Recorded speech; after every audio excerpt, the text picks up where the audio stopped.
Chapter 68. In the front hall of the Yin mansion. After the two sat down, Li Zixuan asked, "Brother Shouting, how many scooters have you made?" He didn't come here just to deliver the blueprint. He was also very concerned about the opening of the strange interest pavilion. Yin Shouting smiled proudly and said, "Hee hee, Xiao Xian, you don't trust me? The first batch of 300 scooters was completed yesterday. We're just waiting for the opening of the strange interest pavilion." With his father's current status, it was easy for him to get someone to make some scooters. Li Zixuan's heart also relaxed. This Yin Shouting was really direct and efficient, unlike some pedantic scholars who did things indecisively. As an engineering student, he didn't embarrass his fellow engineering students. "Brother Shouting, I'm relieved. Otherwise, how can the strange interest pavilion open without products? By the way, Brother Shouting, have you found the craftsman for the strange interest pavilion?" He had asked Yin Shouting to help him find a group of skilled and honest craftsmen. The strange interest pavilion must have its own workshop in the future. This would be more conducive to keeping secrets and monopolizing the technology. Yin Shouting was even more proud when he heard Li Zixuan ask about the craftsman. He smiled and said, "Hee hee, I wanted to give you a surprise, but since you asked, I'll tell you. After my father found out that I'm working with you on the strange interest pavilion, he gave me one of our previous workshops. In the future, this workshop will be a part of the strange interest pavilion. The craftsmen in the workshop used to work in the general's office. Their skills are excellent." Li Zixuan was really surprised when he heard Yin Shouting's words. He only asked Yin Shouting to help him find a few craftsmen. He didn't expect Yin Shouting to give him a workshop directly. This gift was really precious. Since Yin Shouting was so generous, Li Zixuan couldn't be stingy. He waved his hand and said generously, "Brother Shouting is really kind. I have to thank Uncle personally. I'll pay all the craftsmen's salaries in the future." Yin Shouting looked at him with a strange expression and couldn't help but say, "The craftsmen in the workshop work for wonderful interest pavilion. Of course you should pay them. Little Xian, are you planning to let my father continue to pay them?" Li Zixuan felt that Yin Shouting's words made sense. He patted his head in annoyance and secretly scolded himself for being a fool. "Well, Brother Shouting is right. I've been so busy these 2 days that I've become muddle-headed. Where's the workshop? Shall we go and take a look?" Since he already had a workshop, wouldn't it be more convenient for him to let the craftsmen in the workshop make the curved shaft plows? The workshop is in and Elaine, which is very close to the East Market. It will be very convenient in the future. Li Zixuan said happily, "That's great. Brother Shouting, shall we go to the workshop to have a look? Since little Xian wants to go and take a look, then big brother will respectfully accept." He followed Yin Shouting too and Elaine. After making several turns and entering a small alley, he saw a relatively large group of courtyards. Although the houses were not luxurious, they occupied a large area. There was a sign hanging above them that read, "Strange Interest Pavilion Workshop." Li Zixuan looked at Yin Shouting in confusion. He didn't expect him to act so quickly. Yin Shouting seemed to see the confusion in his eyes. He smiled proudly and said, "My father said that since he gave the workshop to us, of course he had to change the name. This plaque was personally inscribed by my father. What do you think? Many people in Chang and can't get my father's calligraphy." Although Li Zixuan didn't know much about calligraphy, he could see that the calligraphy was vigorous and powerful. It was hundreds of times better than his own doggy handwriting. He immediately exclaimed in admiration. He praised in admiration, "Uncle Yan's calligraphy is really good. I owe him such a big favor this time. I must thank him in person someday." Yin Shouting laughed in his heart. "This is the effect I want. When you fall into my father's hands one day, let's see how you can find an excuse to be lazy." "Ha!" But then he said without changing his expression, "Well, little Xian, my father is very pleased that you have such good intentions. Let's go in and have a look." The two entered the workshop and saw that there were more than 20 rooms inside. There were some empty spaces outside with some wood and iron piled up. Li Zixuan even found a big iron furnace. The scale of the workshop was really beyond Li Zixuan's expectation. He thought it was just a small workshop, but it was actually equivalent to a small factory. At this moment, Li Zixuan was really moved. Looking at Li Zixuan's shocked expression, Yin Xiaoning introduced it to him. Little Xian, this workshop was built by my father in the year of Wu De Yuan. At that time, it was just a small workshop and my father was only a supervisor. But our Yin family is a real engineering family, and we know many people in the same field. It didn't take long for the workshop to expand gradually, and we have more people. Now, there are more than 60 craftsmen in the workshop. Some of them are old craftsmen, such as Faubert, who worked with my father before. Their skills are superb. Little Xian, you can't mistreat these old craftsmen, or else my father won't forgive you. Li Zixuan waved his hand and said, Of course I won't mistreat them. These people will be the foundation of our Strange Taste Pavilion in the future. In the future, their salaries will be increased by 50%. Yin Xiaoning raised his thumb and laughed. Ha ha, brother, you're generous. The two of them entered a house and saw an old man dressed like a farmer drilling wood. He should be making a scooter. Faubert, are you busy? Yin Xiaoning called out. The old man turned around and saw Yin Xiaoning. He smiled and said, Oh, young Master Yin, you're here. This is? He pointed at Li Zixuan. When Li Zixuan heard Yin Xiaoning call this person Faubert, he remembered what Yin Xiaoning said just now. He knew that this person was an old man in the workshop and couldn't be neglected. He took the initiative to introduce himself. Faubert, hello. I'm Li Zixuan, one of the owners of Strange Taste Pavilion. You can call me Little Xian. Faubert raised his eyebrows and said in surprise, You're the one who invented the scooter and the roller bearing? Li Zixuan smiled and nodded. Faubert said in surprise, I didn't expect that you could come up with such a good idea at such a young age. It seems that we old guys are really old. Huh. What are you talking about, Faubert? As the saying goes, having an old man in the house is like having a treasure. I have a lot of immature ideas in the future, and I need you to guide me. Li Zixuan valued these old craftsmen very much. Although their physical strength was not good, their experience was very valuable. Faubert felt warm in his heart when he heard Li Zixuan's words. This owner was young and talented, but not overbearing. Faubert also had a good impression of him. He stroked his beard and smiled. Haha, you're too serious. We old guys just can't stay idle. We have no regrets if we can make one last contribution to the workshop. Faubert, you can call me Little Xian in the future. You're an elder, and I don't deserve it. Haha, then I'll call you Little Xian. Come, Little Xian, you came at the right time. I was just about to talk to you about your scooter and the bearing. Chapter 69. Strange Interest Pavilion Workshop. Little Xian, I'm a straightforward old man, so don't be offended. Although your scooter is innovative, it's just a toy for children. It's not beneficial to the people's livelihood. Your roller bearings are very useful. Since you have talent in this area, you should study more things that are beneficial to the people.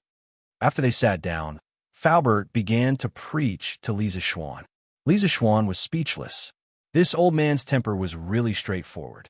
If it was a narrow-minded person, they would definitely bear a grudge against him because of this.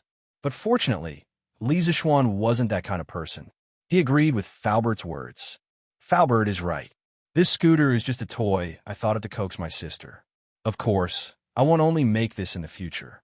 Faubert nodded with gratification. Well, you're worth teaching. Li Zixuan remembered another purpose of coming to the workshop this time. He said, Yesterday, I went to my family's farmstead and found that it's very difficult to plow the fields this year due to the lack of rain. It's estimated that some of the farmers will miss the spring plowing. Brother Xiaoning and Faubert, do you know about this? Yin Xiaoning's face turned solemn, and he said in a deep voice, This situation doesn't only happen in your farmstead. It's more or less the same situation in the surrounding counties of Chang. According to my father, this matter has alarmed the imperial court. His Majesty has also learned about it. He's ordering people to transfer a batch of cattle from the northern counties to Chang and distribute them to the farmers. He's trying his best not to let the farmers miss the spring plowing. Faubert also nodded and said, I've also heard about this. But Little Xian, why did you mention this? We can't help much with this kind of thing. We can only rely on the imperial court. Li Zixuan stood up and disagreed. Faubert's words are wrong. As the saying goes, if a worker wants to do a good job, he must first sharpen his tools. As a craftsman, you must have the spirit of a craftsman. You just taught me to study more things that are beneficial to the people's livelihood. Then why can't we make better farming tools for the people? Falbert raised his eyebrows. He had been in this field for so many years, but today he was being lectured by this little kid. He was proud and arrogant. He was a bit unhappy and frowned. It's easy for you to say. The straight plow used by the Tang Dynasty originated from the Han Dynasty. After several improvements, it's already the most advanced farming tool. How can there be better farming tools? I don't agree with Uncle Fu's words. How can craftsmen not seek innovation? How can they do things like planting trees for their predecessors and enjoying the shade for their descendants? If they don't try, how can they know that they can't make better farming tools? Falbert was not convinced. So, you can make better farming tools? Lisa Schwan could also see that this old man was stubborn. It wasn't that he had a bad heart, but he didn't allow others to question him in the field he was best at. Lisa Schwan had seen a lot of people like this in his previous life. Generally, all the big shots in various fields had this kind of bad habit. Lisa Schwan didn't talk nonsense. He directly took out the drawing of the curved plow from his sleeve, spread it out on the table, and said to the two of them, "This is a type of plow that I thought of when I saw the villagers using the straight plow in the Han village yesterday. It's a more labor-saving plow. Today, I'm looking for a workshop to make a batch as soon as possible." Brothers shouting, "Falbert, come and take a look." Yin shouting and Falbert couldn't wait to take a look at the drawing. It was the first time that Falbert saw this kind of drawing technique. He couldn't help but frown. He wanted to ask Lisa Schwan, but he was a little embarrassed to do so. He had just quarreled with Lisa Schwan, so he couldn't bring himself to ask. Yin shouting, on the other hand, was very familiar with this kind of drawing technique. He read the contents of the drawing carefully, then closed his eyes and concentrated. He imagined the structure of the plow in his mind. After a few breaths, he opened his eyes. "Little Xian, this plow of yours should be an evolution of the straight plow, right? I saw that you made some changes to the length and shape of the plow shaft. You even installed a wheel on the shaft. I've never seen this kind of structure before. I can't tell which one is more labor-saving between your plow and the straight plow we use." At this time, Falbert saw that Yin Shouning's words were clear and logical. It was obvious that he could understand this kind of drawing. Falbert couldn't help but feel depressed. He had been a craftsman all his life, and he had his own pride in this field. He didn't expect that today. It seemed that he wasn't as good as these two little kids. In fact, after Yin Shouting finished speaking, he noticed that Falbert was still staring at the drawing. He thought for a bit and understood what was going on. He patted his head and said embarrassedly, Falbert, I forgot to tell you. This kind of drawing technique was created by little Xian. These three drawings represent the shape of the object when seen from three directions. Yin Shouting began to teach Falbert about the three-view view again. Falbert had studied this field for so many years, so he understood it all with just a little bit of explanation. Even though he didn't agree with Lisa Schwan's point of view before, he now somewhat agreed with Lisa Schwan's drawing method. He nodded and looked at the drawing again. Lisa Schwan also explained at the side, "Falbert, brother Shouting, I call this kind of plow the curved shaft plow.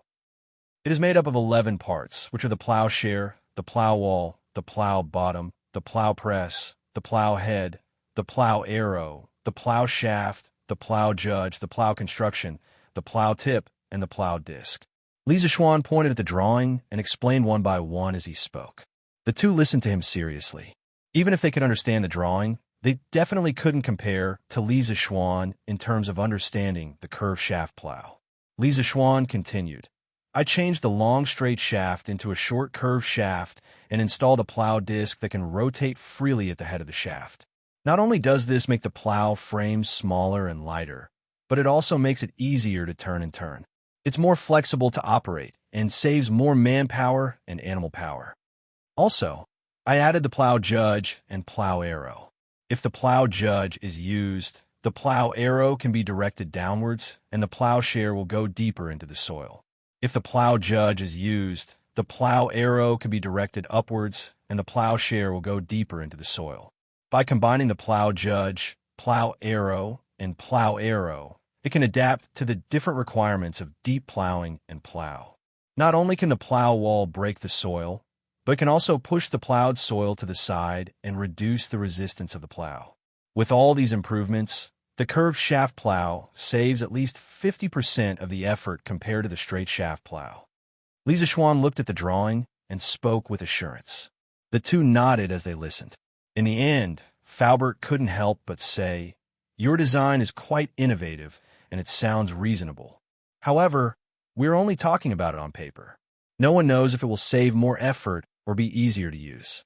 Lisa Schwan wanted to tell him that there was a theoretical basis for all of this. He just needed to draw a force analysis diagram and do some calculations according to the formula to know which ones save more effort. However, if he told them that, he would have to teach them about engineering mechanics. This was not something that could be explained in a few words. Lisa Schwan could only say, "Faubert, what you said is not unreasonable. However, practice is the only standard to test the truth. Instead of arguing here, why don't we make a batch of plows to test first? Won't we know which plow saves more effort?" Faubert muttered, "Practice is the only standard to test the truth. Little Xian, what you said is very reasonable. Then let's make one a test." Lisa Schwan cupped his hands and smiled. "Then I'll have to trouble Faubert to make 20 curved shaft plows. My village needs them urgently. The day after tomorrow, I'll bring this batch of curved shaft plows to the village for an experiment." Faubert frowned. "Little Xian, you making so many on your first try?" Lisa Schwan smiled confidently. "Faubert, I'm very confident in the curved shaft plows. The villagers of the Han village are waiting for spring plowing. I don't have time to test them one by one. I believe that the curved shaft plows can solve this urgent problem." Faubert hesitated for a moment and nodded. "Okay, since Little Xian said so, then the workshop will work overtime to make 20 curved shaft plows. The day after tomorrow, I'll go with you to the Han village to see the results." "I want to go too," Yin Xiaoning hurriedly added.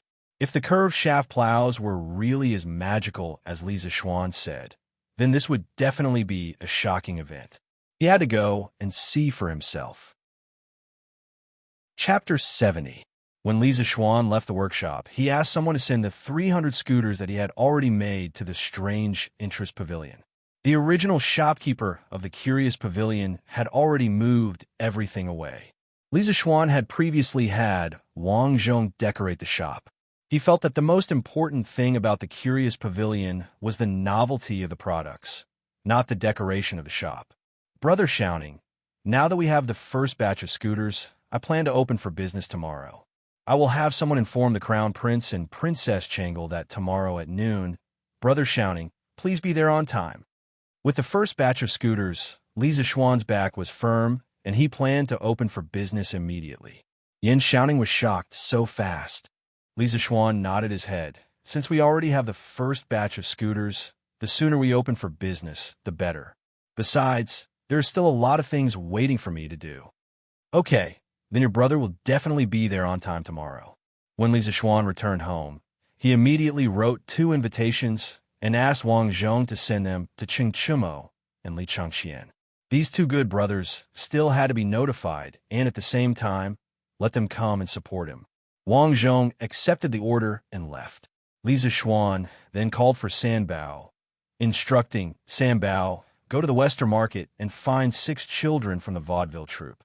6 or 7 years old will do. Tell them that this young master needs to invite people to perform. Each person will be paid 200 copper coins a day. Quickly go and bring them back."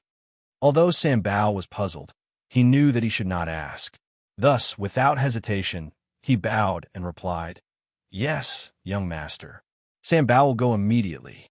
2 hours later, San Bao returned with the 6 children and a middle-aged man. "Young master, San Bao has returned. This is troop leader's son of the vaudeville troupe." He was somewhat worried and followed along. San Bao pointed at the middle-aged man and introduced him to Lisa Schwan. Without waiting for Lisa Schwan to speak, leader's son took the initiative to step forward and say, "Young master, I'm really sorry. I was just worried that these children were not sensible and would offend young master, so I followed you. Young master, please don't misunderstand. Li Zixuan knew in his heart that Leader Sun was probably afraid that something would happen to these children, such as encountering human traffickers or something. That was why he followed them.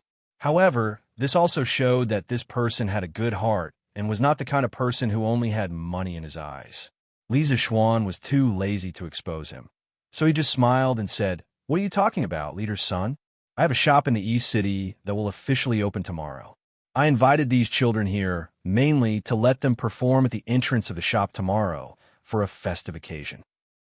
Leader Sun heaved a sigh of relief when he heard this. He had indeed been worried about the safety of these children before, which was why he had followed them here. "If that's the case, young master, if you have any requests, feel free to instruct these children. Their playing skills are not bad. This old man will take his leave first." Li Zixuan nodded. "San Bao, give your salary to Leader Sun first." After Leader Sun left, Li Zixuan looked at the 6 children in front of him.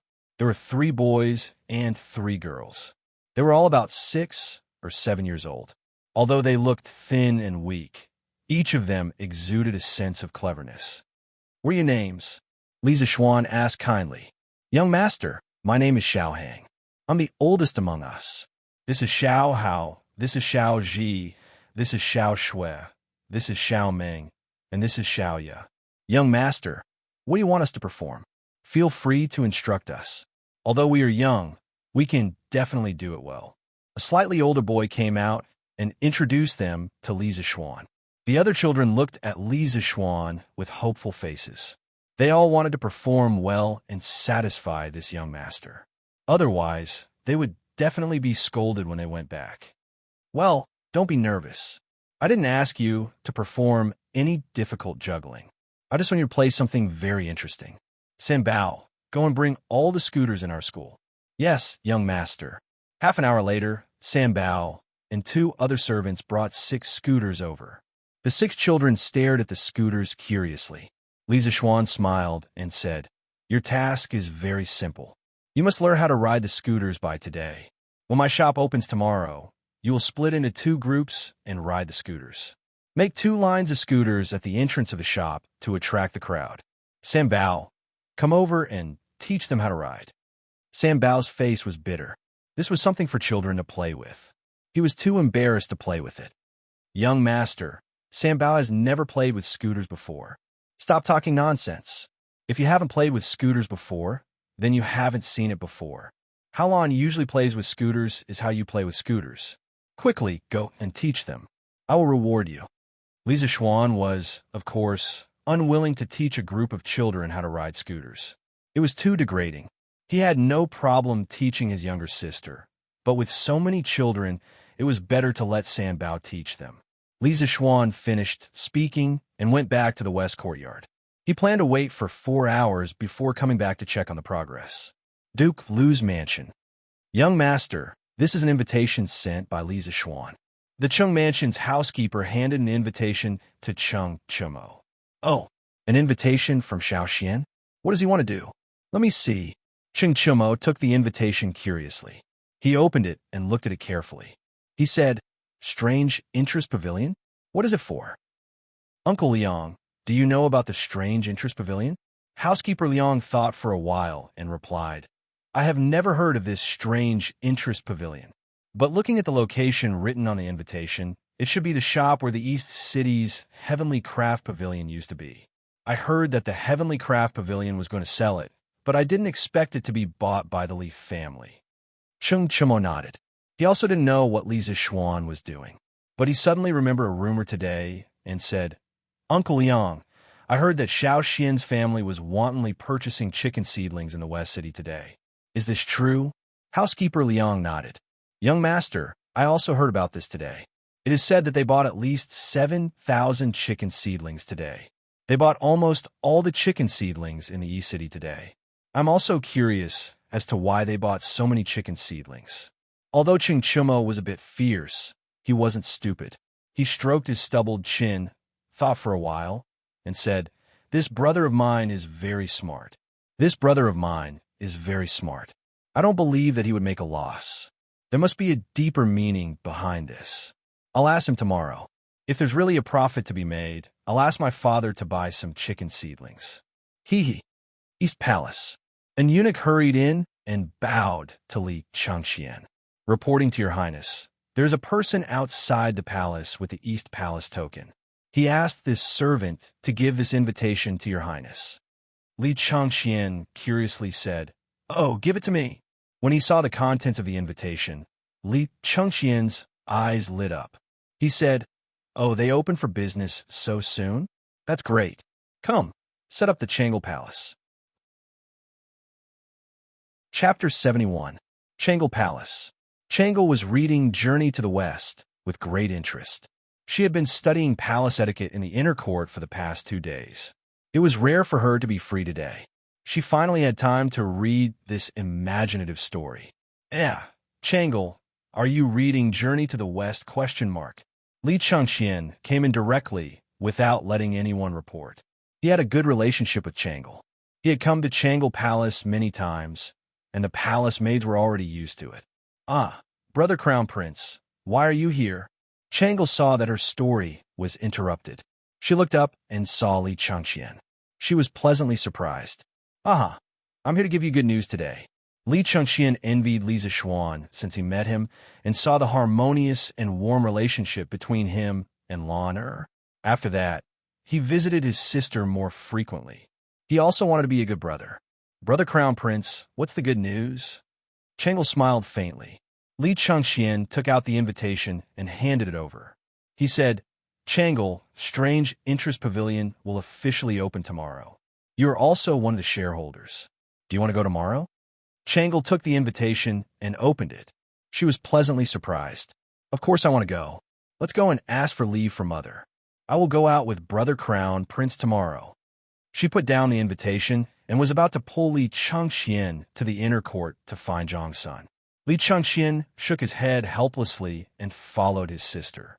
Li Tai remembered that he hadn't returned the Journey to the West that he borrowed from Tranquil. He thought about going to Tranquil Palace to return it. As an elder brother, it was already not proper for him to borrow the book secretly. If he borrowed it and didn't return it, it would be even more inexcusable. To show his sincerity, Little Fatty specially brought the hardcover version of Journey to the West that he personally copied and came to Tranquil Palace. Of course, he was prepared to be scolded by Tranquil. After all, he was in the wrong. "This servant greets your highness, Duke of Wei." When Li saw the visitor, she immediately went forward and bowed. However, the way she looked at Li Tai was a little strange. Last time, Li Tai stole books and caused her to almost be punished. Of course, she didn't dare to blame Li Tai. She was just a little vigilant and thought to herself, could it be that Wei Wang is here to steal again? Li Tai pretended not to see her strange eyes. He waved his hand and coughed softly. "Ahem, where's Tranquil?" "Reporting to your highness. The princess just went out with the crown prince." "Oh." Li Tai's eyes lit up as he was secretly delighted. However, he did not show it on his face. He waved his hand and said, "Then go busy yourself. This king is just taking a stroll." After saying that, he walked straight into the palace. Li wanted to follow and take a look so that she wouldn't lose something again. However, Li Tai specifically forbade her from following. If she followed, she would definitely provoke Li Tai. After hesitating for a moment, Li still didn't dare to follow. She prayed that the princess would return soon. Li Tai came to the hall and quickly glanced around. After seeing that there was no one, he immediately sneakily put the hardcover edition of Journey to the West on the table and prepared to leave. He was also afraid that Tranquil would suddenly return. At this moment, he saw a red invitation on the table. After hesitating for a moment, he took it and opened it to take a look. East Market, Strange Interest Pavilion opening. What is this? Li Zishuan? It's actually Li Zishuan's shop? So it's you, this bastard. Instead of writing Journey to the West properly, you actually opened some strange interest pavilion. You really don't do proper work. I'm so angry. This king will go and capture you tomorrow to specially write stories. Li Tai put down the invitation and walked away angrily, leaving behind a dazed Li outside the hall. Unaware that someone was plotting against him, Lisa Schwan took an afternoon nap on the lounge chair in the western courtyard. When he opened his eyes, the sun was about to set. Thinking that the children in the front yard were still practicing their scooters, Lisa Schwan hurriedly got up and washed his face. He wanted to go to the front yard to see how the children were doing. Before he reached the front yard, he heard the laughter of children. Lisa Schwan even heard Iron Egg and Lon Er's voices. Hence, he hurriedly walked over. Little G, pay attention to controlling your speed. Maintain the formation. Yes, got it, brother Little Hang. Little Shwe, your team's speed should be faster. Keep up with Miss Lon Er's speed. Don't fall behind. Understood. When Lisa Schwan came over, he saw Little Hang instructing a few people to practice their scooters. There were a total of 2 teams. The boys' team, Little Hang was at the front. Iron Egg, that brat, actually mixed into the team. As for the girls' team, Lon Er was at the front. Behind her, 3 little girls were struggling to follow Lon. The 2 teams were like 2 small dragons, meandering in the front yard. It was very beautiful. The few children in the field cheered repeatedly, and Lon Er's voice was the loudest. The little girl usually had few playmates. This time, so many children came to play scooters with her. She was so excited that she pulled Iron Egg, who was learning how to read, along. Ah, brother, you're here. When Lon saw Lisa Schwan, she stopped in her tracks and said in surprise. However, the 3 little girls following behind her didn't have time to stop in time. Be careful. Seeing that the few people were about to be rear-ended, Lisa Schwan flashed over and picked up Lon and her scooter. Only then did they avoid a chain accident. He put Lon down and glared at her angrily. You're so careless. How can you be so careless? Lon was not afraid of him. She went forward and grabbed Lisa Schwan's arm. She smiled and said, Lon knows that brother can save me in time. Didn't it happen last time? Little Hang and the others had also stopped their scooters. They came to Lisa Schwan with some fear and said with trembling, Young master, please forgive us. We didn't take good care of Mississippi. Lisa Schwan smiled and waved his hand. He was not the kind of person who couldn't distinguish right from wrong. It's not your fault. Don't be afraid. I just saw. Little Hang, you guys are practicing very well. Let's stop here today. Tomorrow morning, when the gate opens, you guys come over and practice for a while. At noon, we'll go to the East Market together. Sam Bao, give each of them 10 coins. You guys go home quickly. It was not that he was stingy, but 10 coins was a lot for these children. If he gave them more, it would harm them. When Little Hang heard that Lisa Schwan did not vent his anger on them, he was greatly relieved. These young masters of rich families often beat people over small things. When he heard that there was a reward, Little Hang quickly went forward and said gratefully, Thank you, young master, for your reward. We will definitely come on time tomorrow and practice well. We won't embarrass you. Lisa Schwan nodded. This child was very clever and knew how to talk. He could not help but wonder, are the children in ancient times all so precocious? The children happily received the reward and went home. At this time, Lon came over and said, Brother, Lon wants to perform with them tomorrow, okay? Lisa Schwan frowned and said, Lon, why are you adding to the trouble? If there's trouble like just now, it will be very dangerous. Lon pouted and said, It won't happen. Lon was happy to see you just now. Lon promises that it won't happen again. Okay, brother. Lisa Schwan's hair stood on end. When did this little girl learn to act coquettishly? He hurriedly jumped away, waved his hand, and said, Okay, you go. When the time comes, be careful. Lon cheered and said, Okay, then Iron Egg will go with us tomorrow, okay? Give him an inch, and he wants a mile. This was a classic example of giving him an inch, and he wants a mile. However, when Lisa Schwan saw that Iron Egg was looking at him with a hopeful face, he knew that this child was addicted to playing. He said, Okay, but Iron Egg has to learn 20 words tomorrow before you can go. Oh, brother is the best. Iron Egg, let's go. Sister will teach you how to read now. Lisa Schwan looked at the little girl's back and shook his head. Alas, this crazy girl. In the future, no one in the family will be able to control her. Chapter 72. The next morning, Lisa Schwan was woken up by Xiao Shi. Xiao said that the children from yesterday were already waiting in the front yard. Li Zishuan was still sleepy. He waved his hand and said, Xiao, let them practice first. I'm going to sleep for a while. After saying that, he directly fell onto the bed and laid out the word big without any care for his image. Oh no, it should be the word too. Xiao saw the tall tent below the young master and quickly ran out with a red face. She thought to herself, young master is such a hooligan. Late in the morning, Li Zishuan finished his breakfast and went to the front yard. He saw the 8 children playing in the front yard. Today, their formation was obviously more orderly than yesterday. They cooperated better with each other, and the distance between each pair was also smaller than yesterday. Li Zishuan felt that it was quite interesting as he watched from the side. He looked up and saw that it was about time. Li Zishuan walked over and interrupted. All right, let's stop. It's about time. Xiao, go to the kitchen and get some pastries. You guys should eat something to fill your stomachs. There's no time for lunch. After lunch, we'll go to the East Market. The children were surprised. They didn't expect that other than their salary, they would also be rewarded with food. After they thanked Li Zishuan, they quickly went to wash their hands and eat the pastries. After watching them eat the pastries, Li Zishuan waved his hand and shouted, Let's go. Then, like a child king, he led the 8 children on the scooters and rushed to the East Market. As for Wang Zhong, he had already gone to the shop to prepare for the opening. This strange team attracted a lot of attention along the way. The people of the Tang Dynasty had never seen such a strange small car before. The pedestrians all made way and stood by the roadside to point at the scooters under the children's feet. However, this made the passers-by with children suffer. Children were very playful.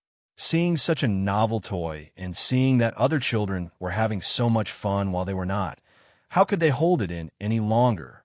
They immediately started acting coquettishly. Mother, I also want that small car. Mother, quickly buy it for me. Daddy, Ming'er wants the cars that those little brothers and sisters play with. Can Daddy also buy one for Ming? These two were the gentle type of people who could negotiate with each other. Of course, there were even more extreme ones. Dad, if you don't buy that car for me, I won't get up today. A certain brat directly rolled on the ground and acted shamelessly. The man beside him was so angry that the veins on his forehead bulged. He said angrily, You little bastard, if you don't get up, I'll beat you to death. I won't get up even if you beat me to death. The parents looked at each other and could only compromise. But where were they going to buy such a car for their children? Brother, do you know where I can buy this car? I don't know either. This is the first time I've seen it. Should we follow them and take a look? Brother, you're right. Just like this, without any advertising, the scooter had its first group of followers. The line behind Li Zishuan was also getting longer and longer. After entering the East Market, the crowd was even denser. There were even more onlookers. Naturally, the line was also longer. Li Zishuan was also happy to have him follow. It would be a waste if he didn't want free publicity. Li Zishuan brought the team to the entrance of the strange interest pavilion. He found that Yin Xiaoning had already arrived. He was instructing people to lay out a red carpet and hang red ribbons around the shop. The entire strange interest pavilion was bustling with activity and was filled with joy. Li Zishuan greeted him and saw that there was a plaque covered with a red cloth hanging above the shop. Li Zishuan curiously looked for Wang Zhong and asked, Uncle Wang, where did this plaque come from? Young master, this was just sent by a group of people. They said it was custom-made by a person called Gao Ming. Oh, Li Zishuan patted his head. These past 2 days, he had been busy preparing for the opening of his shop. He had nearly forgotten that the plaque had not been made. Fortunately, Li Chengxian was rather reliable. He had not forgotten about the plaque he had asked him to make last time. Li Zishuan patted Wang Zhong's shoulder and whispered, Uncle Wang, this plaque was sent by His Imperial Highness, the Crown Prince. In a moment, the Crown Prince and Princess Changle will be coming. Don't be too surprised. In the future, Wang Zhong and Li Chengxian would inevitably come into contact many times. Li Zishuan wanted to tell Wang Zhong as soon as possible to prevent him from accidentally offending Li Chengxian. Ah, young master, this. Wang Zhong's eyes widened in shock. He retreated 2 steps in disbelief. Li Zishuan comforted him. Uncle Wang, don't worry. The Crown Prince's temper is still quite good. Li Zishuan was preparing to go out and have the children begin their performance on the scooter. At this moment, he saw Li Chengxian, Princess Changle, and Cheng Chumo walking over together. Li Zishuan promptly went to welcome them. Gao Ming, little sister Changle, brother Chonyo, you've come. Li Chengxian nodded his head in greeting. Changle smiled sweetly. Brother Xiaoxian, Changle has 10% of the shares in this shop. Of course, Changle has to come take a look. Changle also has to thank brother Xiaoxian for the 10% of shares. This is Changle's first time opening a shop. Li Zishuan liked this bright-eyed princess from the bottom of his heart. Hearing Changle's words, he smiled and said, "It's fine as long as the princess likes it. There's no need to be polite." At this moment, Cheng Chumo stepped forward and laughed heartily. "Haha, after not seeing you for a few days, Xiaoxian, you've actually opened your own shop. As your older brother, of course I have to come and congratulate you. Haha, many thanks for brother Chonyo's support. Everyone, please follow me into the shop." After having Wang Zhong attend to these three people, Li Zishuan once again arrived outside the shop. Facing the children, he said, Xiaoxian, Xiaoxian, start the scooter. Little Hang, lead them and start performing the skateboard formation. Just stay around here. Don't go too far. Be careful, especially Lan. Do you hear me?" "Yes, young master," Xiaoxian quickly replied. Finally, she could go out with her friends. Lan said excitedly, "Got it, brother. Lan will be very careful." At this moment, Changle and the other two also came out. Looking at the group of children standing on the strange scooter and lined up neatly, Changle couldn't help but ask curiously, "Brother Xiaoxian, what's this called? Will our Strange Taste Pavilion sell this in the future?" "This thing is called a scooter. It's only the first generation of products. Soon, an upgraded version will be released. Of course, Strange Taste Pavilion won't only sell scooters in the future. We'll also sell all kinds of novel things. If the princess likes it, I can give you one later." Changle said happily, "Thank you, brother Xiaoxian." At this moment, Wang Zhong came forward and reminded, "Young master, the auspicious time has arrived. Should we unveil the plaque and open for business now?" Many of them were parents who had been dragged over by their own brats. The brats were looking enviously at Lan, and the others who were performing the skateboard formation. Li Zishuan felt that the time was about right, so he nodded and looked at Li Chengxian, saying, "Since this plaque was bought by Gao Ming, then let Gao Ming unveil it." Li Chengxian didn't refuse. He smiled and took the bamboo stick from Wang Zhong. He used his strength to pull off the red cloth on the plaque. This meant that Strange Taste Pavilion had officially opened for business. 3 bold and lively words, Strange Taste Pavilion, were seen in the middle of the plaque. Li Zishuan saw the beautiful lines of the 3 words, as if they were alive. He couldn't help but be shocked. He looked at Li Chengxian and couldn't help but ask, "Gao Ming, which famous writer wrote these 3 words?" Li Chengxian said proudly, It wasn't easy for me to get Dr. Chu to write these words. Brother Zishuan, you have to thank me properly." Li Zishuan was stunned. It turned out to be Chu Suiliang. He was one of the 4 great calligraphers of the early Tang Dynasty, along with Ouyang Sun, Yu Shirenan, and Xueji. This plaque could be a family heirloom in the future. Li Zishuan also heard a story about Chu Suiliang. It was said that the idiom "little bird depends on man" originated from Chu Suiliang. According to historical records, Li Shimin, Emperor Taizong of the Tang Dynasty, once talked about the officials in the imperial court. He commented on Chu Suiliang as follows. Chu Suiliang is a bit more knowledgeable and has a strong character. He wrote loyal couplets, such as "Little bird depends on man," adding love. Probably many people didn't think that the idiom "little bird depends on man" was first used on a very strong and straightforward official. Li Zishuan recovered from the shock and said, "Yes, we have to thank Gao Ming properly. This Dr. Chu's calligraphy is rare. Well, Strange Taste Pavilion has officially opened for business. Hey, shopkeeper, is your shop selling this scooter?"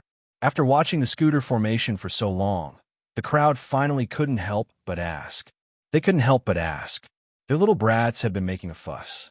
As soon as he finished asking, A group of people immediately followed behind him and echoed, "Yes, shopkeeper, are you selling it or not? How much? Give us a price. We are in a hurry." "Yes, yes. How much? I want to buy one." Lisa Schwan went forward and cupped his hands. "Friends, of course we are selling this scooter. Today is the opening day of our shop. All the scooters are 10% off. The original price of a scooter is 400 copper coins. Today, it is only 360 copper coins. We will also give you a white membership card. In the future, you can enjoy a 5% discount when you buy products in our shop with this card." The cost of a scooter was about 200 copper coins. Lisa Schwan didn't want to sell it too expensive. 400 copper coins was about right.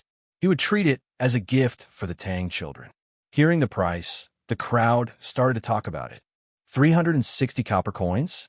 So expensive? Xiaohu, let's not buy it. Dad will make one for you when we go back. No, I want to buy this. Mom, I want to buy it too. Lisa Schwan added at this time, "If you want to buy, hurry up and line up. Today, there are only 300 scooters in the shop. First come, first serve. If you want to buy, hurry up." Now, the crowd didn't have the chance to hesitate. They all joined the line. Although 360 copper coins was a little expensive, most people could still afford it. If they didn't buy it today, they would be annoyed to death by their little brats. Lisa Schwan saw that the scene was starting to become popular. He waved his hand and called Xiaohang over. "Xiaohang, take them on the scooters and walk around the entire East Market. Be careful, okay?" The shop didn't need to advertise anymore. Lisa Schwan asked Xiaohang and the others to go to the East Market to attract more people. "Yes, young master," Xiaohang answered and rushed into the East Market with the two scooter teams. Chapter 73. The line outside the strange interest pavilion was getting longer and longer. Many people were shopping in other places in the East Market when their children saw Xiaohang's fleet of scooters. They cried and dragged them over to buy scooters. In less than an hour, there were only a few dozen scooters left out of the 300. Some people at the back of the line saw that it was not their turn, so they said unwillingly, "Manager, when will you have more scooters?" Lisa Schwan thought for a while and said, "Tomorrow. For those who didn't buy one today, please come early tomorrow." It seemed that he had to ask Faubert to make more scooters because the children who bought the scooters today would advertise the strange interest pavilion for free as long as they came out to play with the scooters. When other children saw that their friends had such fun things, but they didn't, they would definitely make a fuss and ask their parents to buy them. The sales of the strange interest pavilion scooters would only increase in the next few days. Less than an hour later, the 300 scooters were all sold out. Those who didn't manage to buy any scooters dragged their crying children back home. It was likely that these families wouldn't be able to have a peaceful night. Lisa Schwan turned his head and smiled at them, saying, "This is a good start. Smart, Changle," shouting, "It seems that as shareholders of the strange interest pavilion, you won't lose money, haha." It was Changle's first time doing business, so she was the most excited. She smiled and said, "Not only won't we not lose money, not only will we not suffer a loss, but at this rate, Strange Taste Pavilion's monthly income will be at least 1,000 strings of coins. By then, Changle will be able to save money to buy beautiful jewelry for Mother." "Thank you, Brother Xiaoxian." What a filial little girl. Li Chengxian couldn't help but rub her little head. Yin Xiaoning didn't care much about money. Although his family wasn't rich, they didn't lack money. Cheng Chumo was a little depressed. When Lisa Schwan was going to open the store, he wasn't in Chong and didn't catch the bus. However, he saw that the scooters were a little childish and seemed to be only suitable for children. He felt relieved and said, "Xiaoxian, although your scooters look interesting, they are only for children." "Who said so?" "This scooter can be slightly modified so that adults can also play with it," Lisa Schwan replied. In his previous life, weren't there many college students who skateboard as well? Lisa Schwan had even joined a skateboarding club during his undergraduate studies. "Who are you trying to fool? If my lord were to play with this, wouldn't he be a laughingstock?" "Huh. Brother Chonyo, don't doubt me. Wait a moment, I'll show you." Lisa Schwan went straight into Chi-Tzu Pavilion and went to the second floor to get a skateboard he made a few days ago. It was the kind of skateboard that didn't have a handle at the front. Ching Chumo was overjoyed when he saw Li Zixuan holding a broken wooden board without a handle. Haha, little Xian, you're not talking about this thing in your hand, are you? It's just a broken wooden board. What's so fun about it? From what I see, it's not even as good as the scooters you sold before. Li Zixuan ignored this idiot and asked the waiter to bring over 4 stools. He placed them in front of the Chitu pavilion with a few feet between them. Li Zixuan then turned to Ching Chumo and said, Brother Chonyo, watch carefully. Brother Chonyo, watch carefully. Don't be tempted to play this game too. Ching Chumo curled his lips and said with disdain, Haha, whoever plays with this is a dog. Li Zixuan was furious. Damn you, I don't have a sister. However, Xiaoxian, if you want, I can introduce one to you. Huh? Li Zixuan was speechless. Li Zixuan didn't want to talk nonsense. He set up the skateboard and stepped on it with one leg while the other leg pushed off the ground to increase his speed.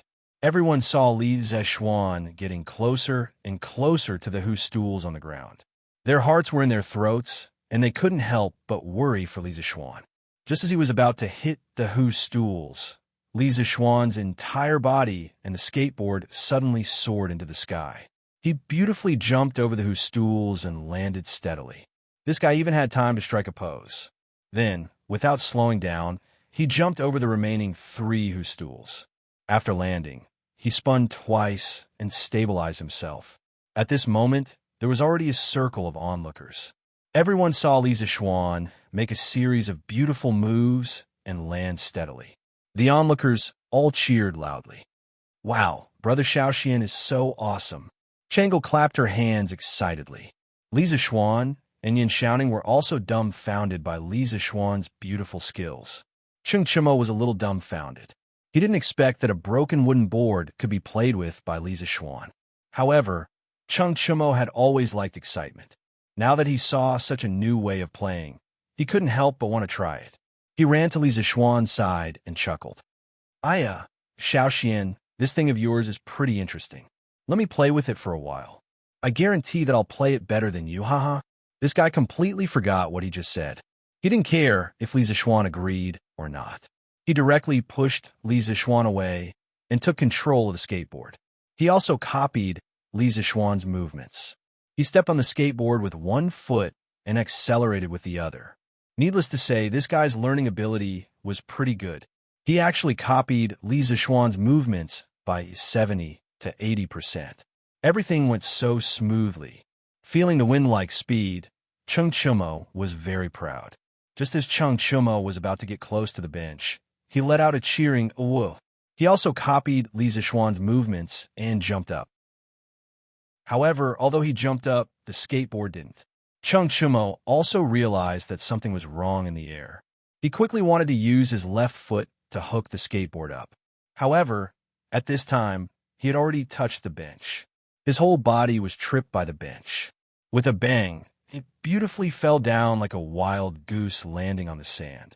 He fell flat on his face, causing smoke and dust to rise around him. The field suddenly went silent for a few breaths of time. Then, there was a burst of laughter. Ha! Li Zixuan was the first one who couldn't hold it in. He pointed at Ching Chumo, who was sprawled on the ground, and laughed loudly. After a while, he laughed so hard that his stomach hurt. He couldn't help but bend down. Li Chengxian and Yin Xiaoning reacted and also laughed loudly. Changle covered her mouth and turned her head away to giggle. She laughed so hard that her eyes narrowed into slits. The crowd was still cheering for Li Zixuan's wonderful performance. In the blink of an eye, Ching Chumo, this funny guy, came up. The atmosphere changed too quickly. Everyone was stunned for a while before they couldn't help but burst into laughter. Ching Chumo was so embarrassed that he wanted to die. He didn't dare to raise his head and let others see his face. He wanted to find a hole to hide in so that he wouldn't embarrass the Chung family. However, there was someone who didn't let him do as he wished. At this time, a little girl's voice came from beside him. Hey, isn't this Big Brother Chonyo? Big Brother Chonyo, what are you doing lying on the ground? Lawn Air brought her previous friends back to the strange interest pavilion. When she saw Ching Chumo lying on the ground, the little girl thought that there was something fun on the ground. She hurriedly stepped on the skateboard and ran over to ask curiously. At this moment, Cheng Chumo only wanted to dig a hole and bury himself so that no one could see him. Chapter 74. Li Zixuan asked someone to bring the dusty Cheng Chumo to the second floor to clean up. Then, he turned to look at Xiao Hang and the others and said with a smile, "Xiao Hang, your performance today was very good. You will all be rewarded. 3 treasures, 20 coins each." The 6 children quickly stepped forward and bowed to thank him. "Thank you, young master." Li Zixuan waved his hand with a smile and said, "This is what you deserve. Go back and tell your leader that I am very satisfied. If there's a chance next time, I will look for you to cooperate." The children happily received the reward, handed in the scooters, and were about to leave. However, they couldn't help but look back at the scooters a few times. Anyone could see the reluctance in their eyes. Although they had only played with the scooters for a day, they were completely fascinated by this novel toy. However, they definitely couldn't afford it, so they could only look at it a few more times. "Brother, those scooters are a little old. Anyway, we can't sell them. Why don't we give them to Xiao Hang and the others?" Lan gently tugged at Li Zixuan's arm and whispered, "She had a lot of fun with these little friends today. Everyone took care of her." At this time, seeing that Xiao Hang and the others were reluctant to part with the scooters, Lan thought of an excuse to ask her brother to give them the scooters. However, how could Li Zixuan not see through this little trick? However, he didn't care about this small amount of money. If he gave it to them, then so be it. So, he rubbed Lan's little head and called Xiao Hang and the others back. He smiled and said, "Xiao Hang, this scooter is already old. It definitely can't be sold. I'll give it to you." The children were surprised, but Xiao Hang was more mature. He quickly bowed and said, "Young master, this is too expensive." Xiao Hang doesn't dare to accept it. My brother already said that he would give it to you. Take it quickly. My brother doesn't lack this little money." Lan finally persuaded her brother. Seeing that Xiao Hang refused again, the little girl quickly ran over and pushed the scooter to Xiao Hang's feet. Li Zixuan smiled and shook his head. In fact, he felt quite good. It felt good to be thanked by others. It was still good to be a tycoon. When Xiao Hang and the others saw that Li Zixuan did not object to Lan's words, they hesitated for a moment before taking the scooter. Xiao Hang happily bowed and thanked them. "Thank you, young master." "Thank you, Miss Lan. The next time young master opens the shop, we will perform for young master for free." Okay. The others nodded in agreement. Li Zixuan smiled and waved his hand. "Go back quickly. Be careful on the road." The children rode their scooters and left happily under the setting sun. Li Chengxian and the others saw that there was nothing else to do here, so they left.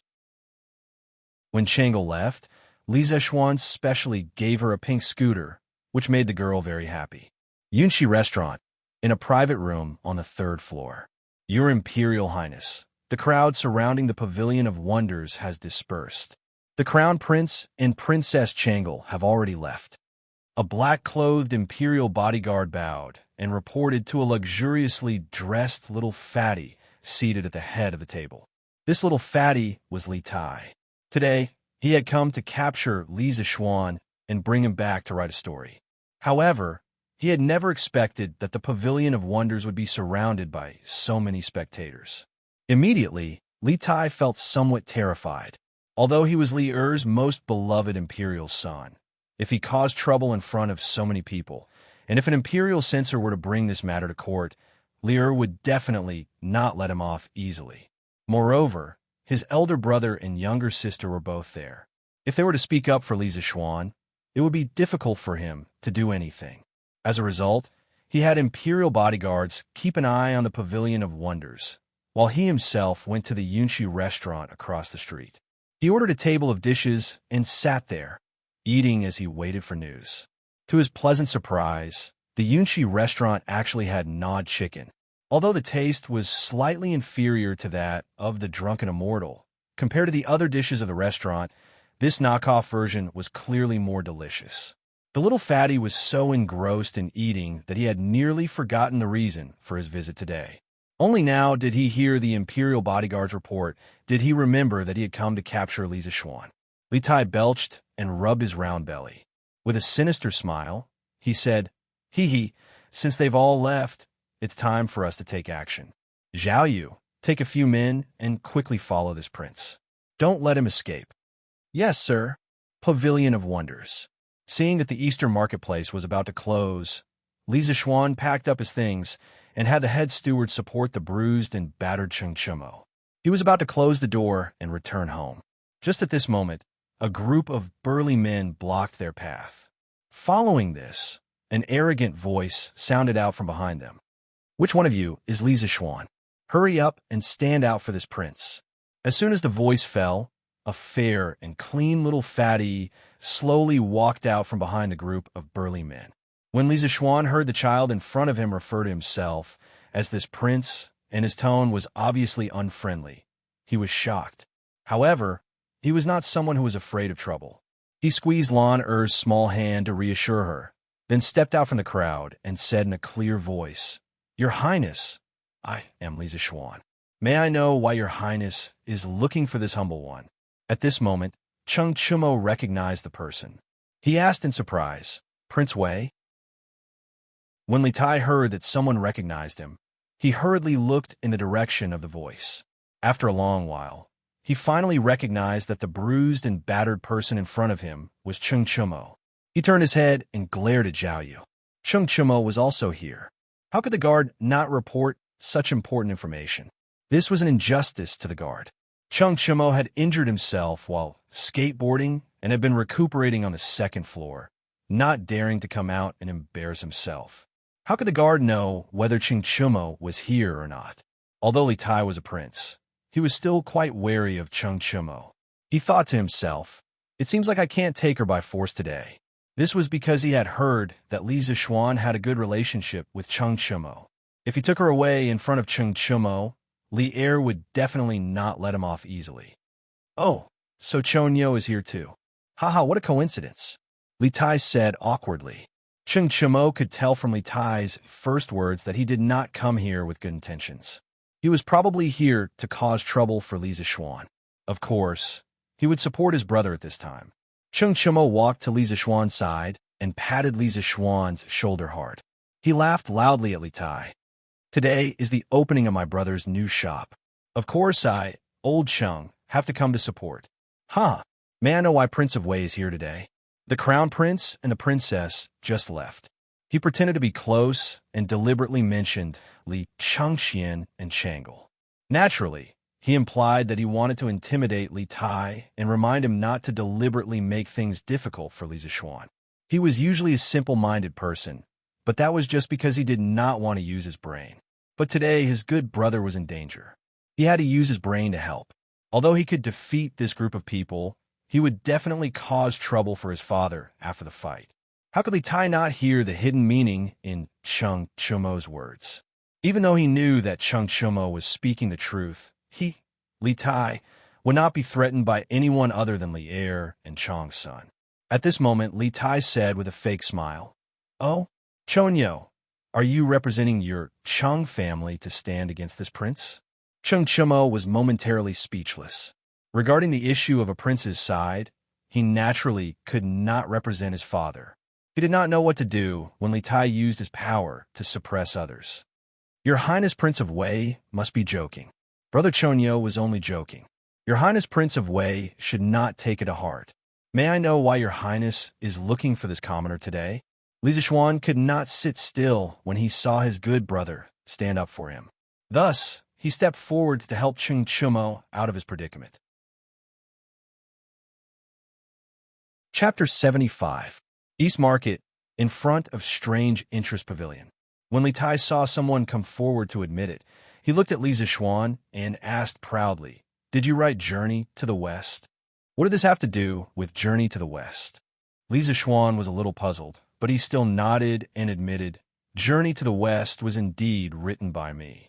"What does your Highness mean by this?" "Well, I'm here to find you. There's a good job here. I want you to be my guest. In the future, you will write stories like Journey to the West for me. Your monthly salary will be 20 strings of coins.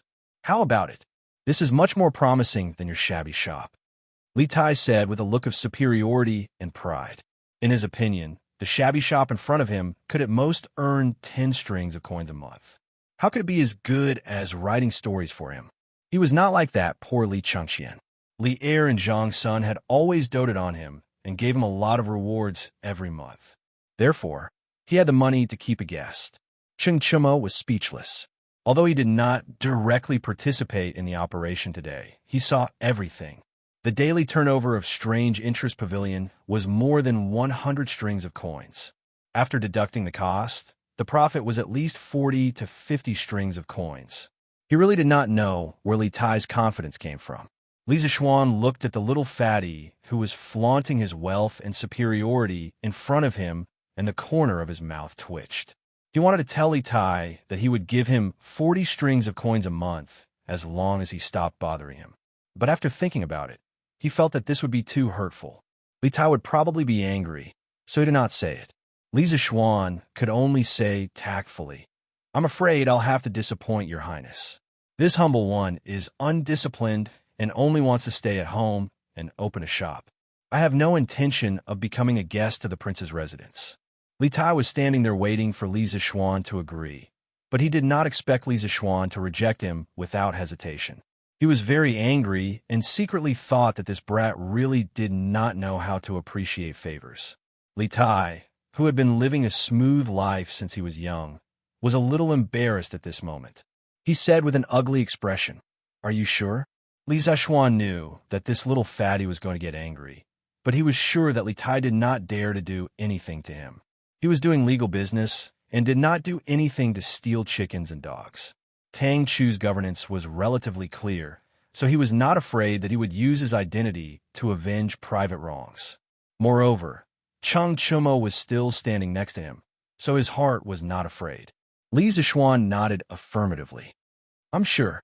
When Li Tai heard this, he was so angry that he laughed. "Good, very good. Do you think this king can't do anything to you?" This prince heard that you and Yin Xiaoning, the son of Minister Yin, have a workshop. The craftsmen in the workshop were all from the General Works Directorate.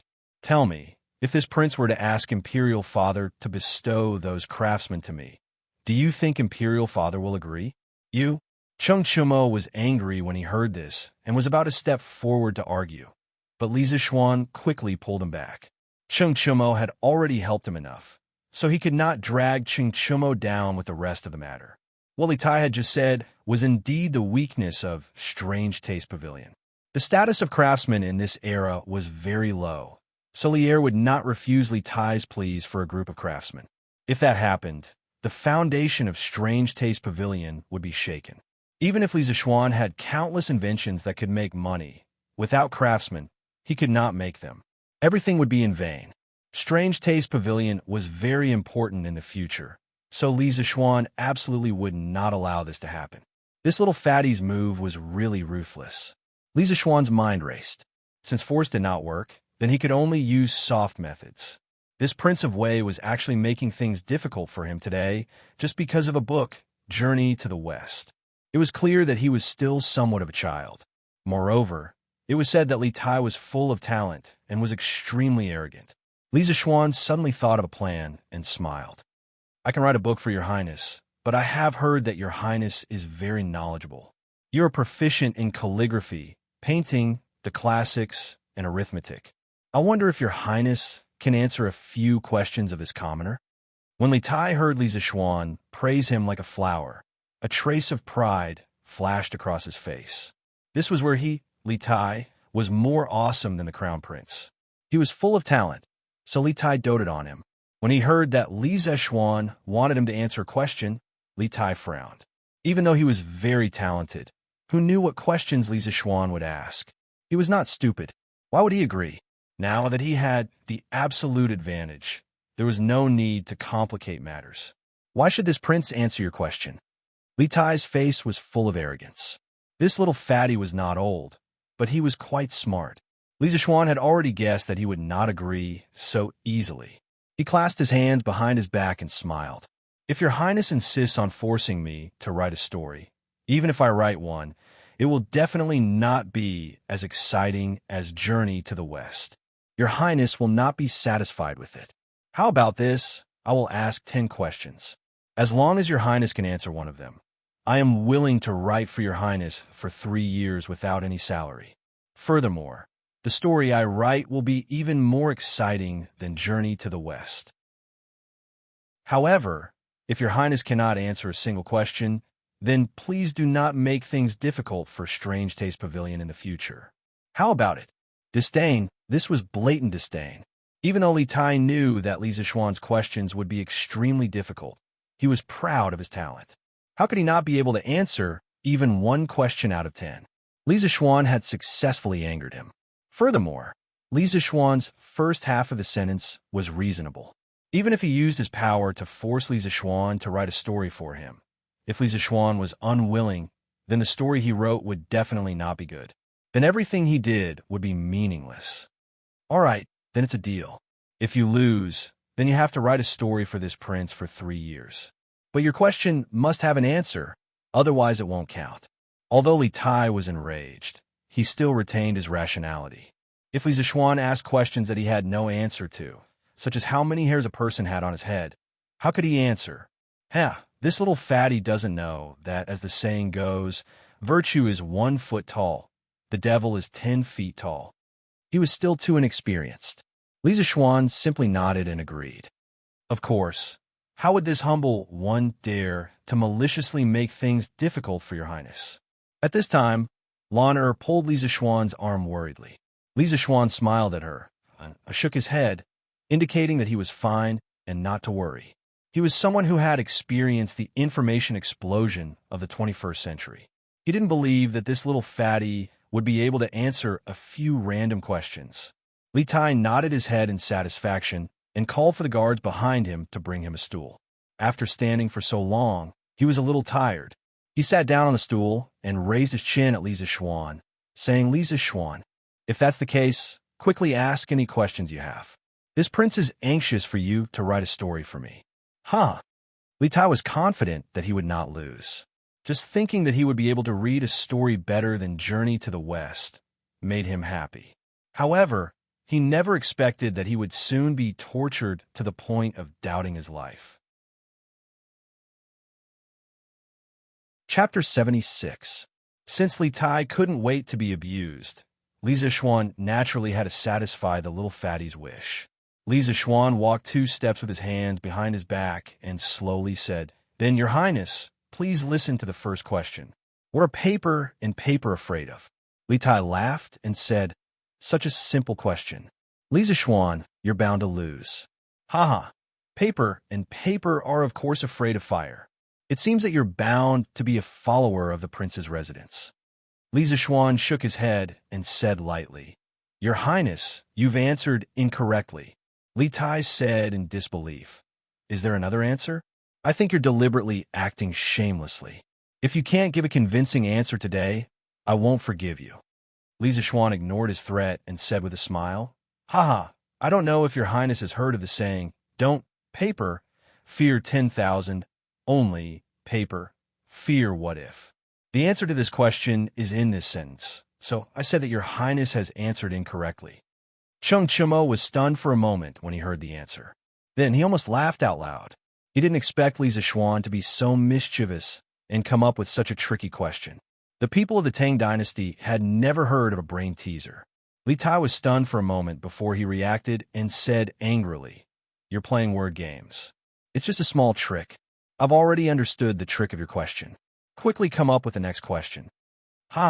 You think you've understood, but you don't know that you've just fallen into a big hole. Li Zixuan disagreed and continued. Then, Your Highness, please listen to the second question. From 1 to 9, which number is the most hardworking and which number is the laziest? Li Tai stood up and scratched his head. After thinking for a long time, he still couldn't think of anything. Li Zixuan reminded him from the side, Don't worry. Your Highness, hurry up. It's getting late. Li Tai waved his hand and said impatiently, This king can't think of anything. You win this question. Quickly tell me the answer. Replying to Your Highness, the answer to this question is 1, the laziest, 2, the most hardworking. As for the reason, I don't know if Your Highness has heard of the saying, 1 does not do 2 does not rest, Another word game. Li Tai slapped his head in annoyance. He didn't think that he would make the same mistake twice. These two questions were very simple. He just had to start from the words themselves and find some idioms related to the questions. Then, he would be able to relate them to the questions. Li Tai warned himself that he could not give Li Zixuan another chance.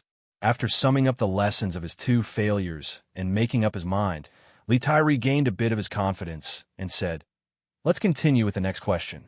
This king does not believe that I will make the same mistake a third time." Li Zixuan chuckled. He also knew that these two brain teasers were very easy for people to find a way to solve the questions. With Li Tai's intelligence, he must have found a way to deal with such questions.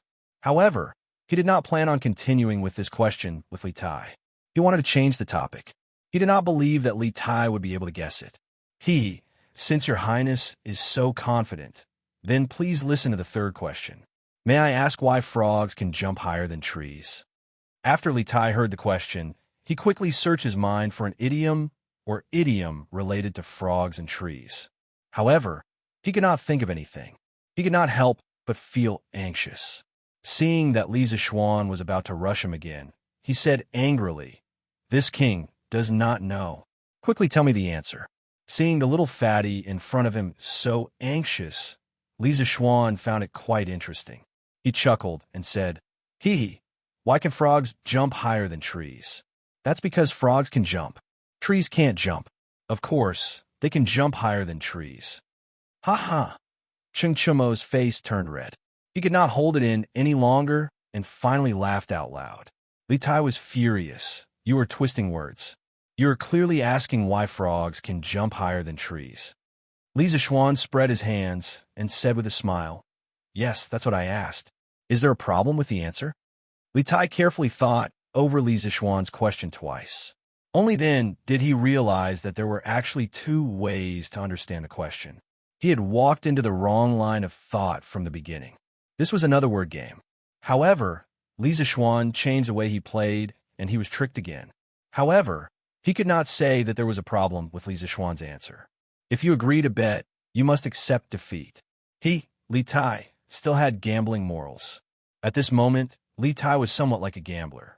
He said unwillingly, "You win this question. Continue to the next question." Li Zixuan originally thought that this little fatty was going to act shamelessly. He did not expect him to admit defeat so straightforwardly. He could not help but look at him in a higher light.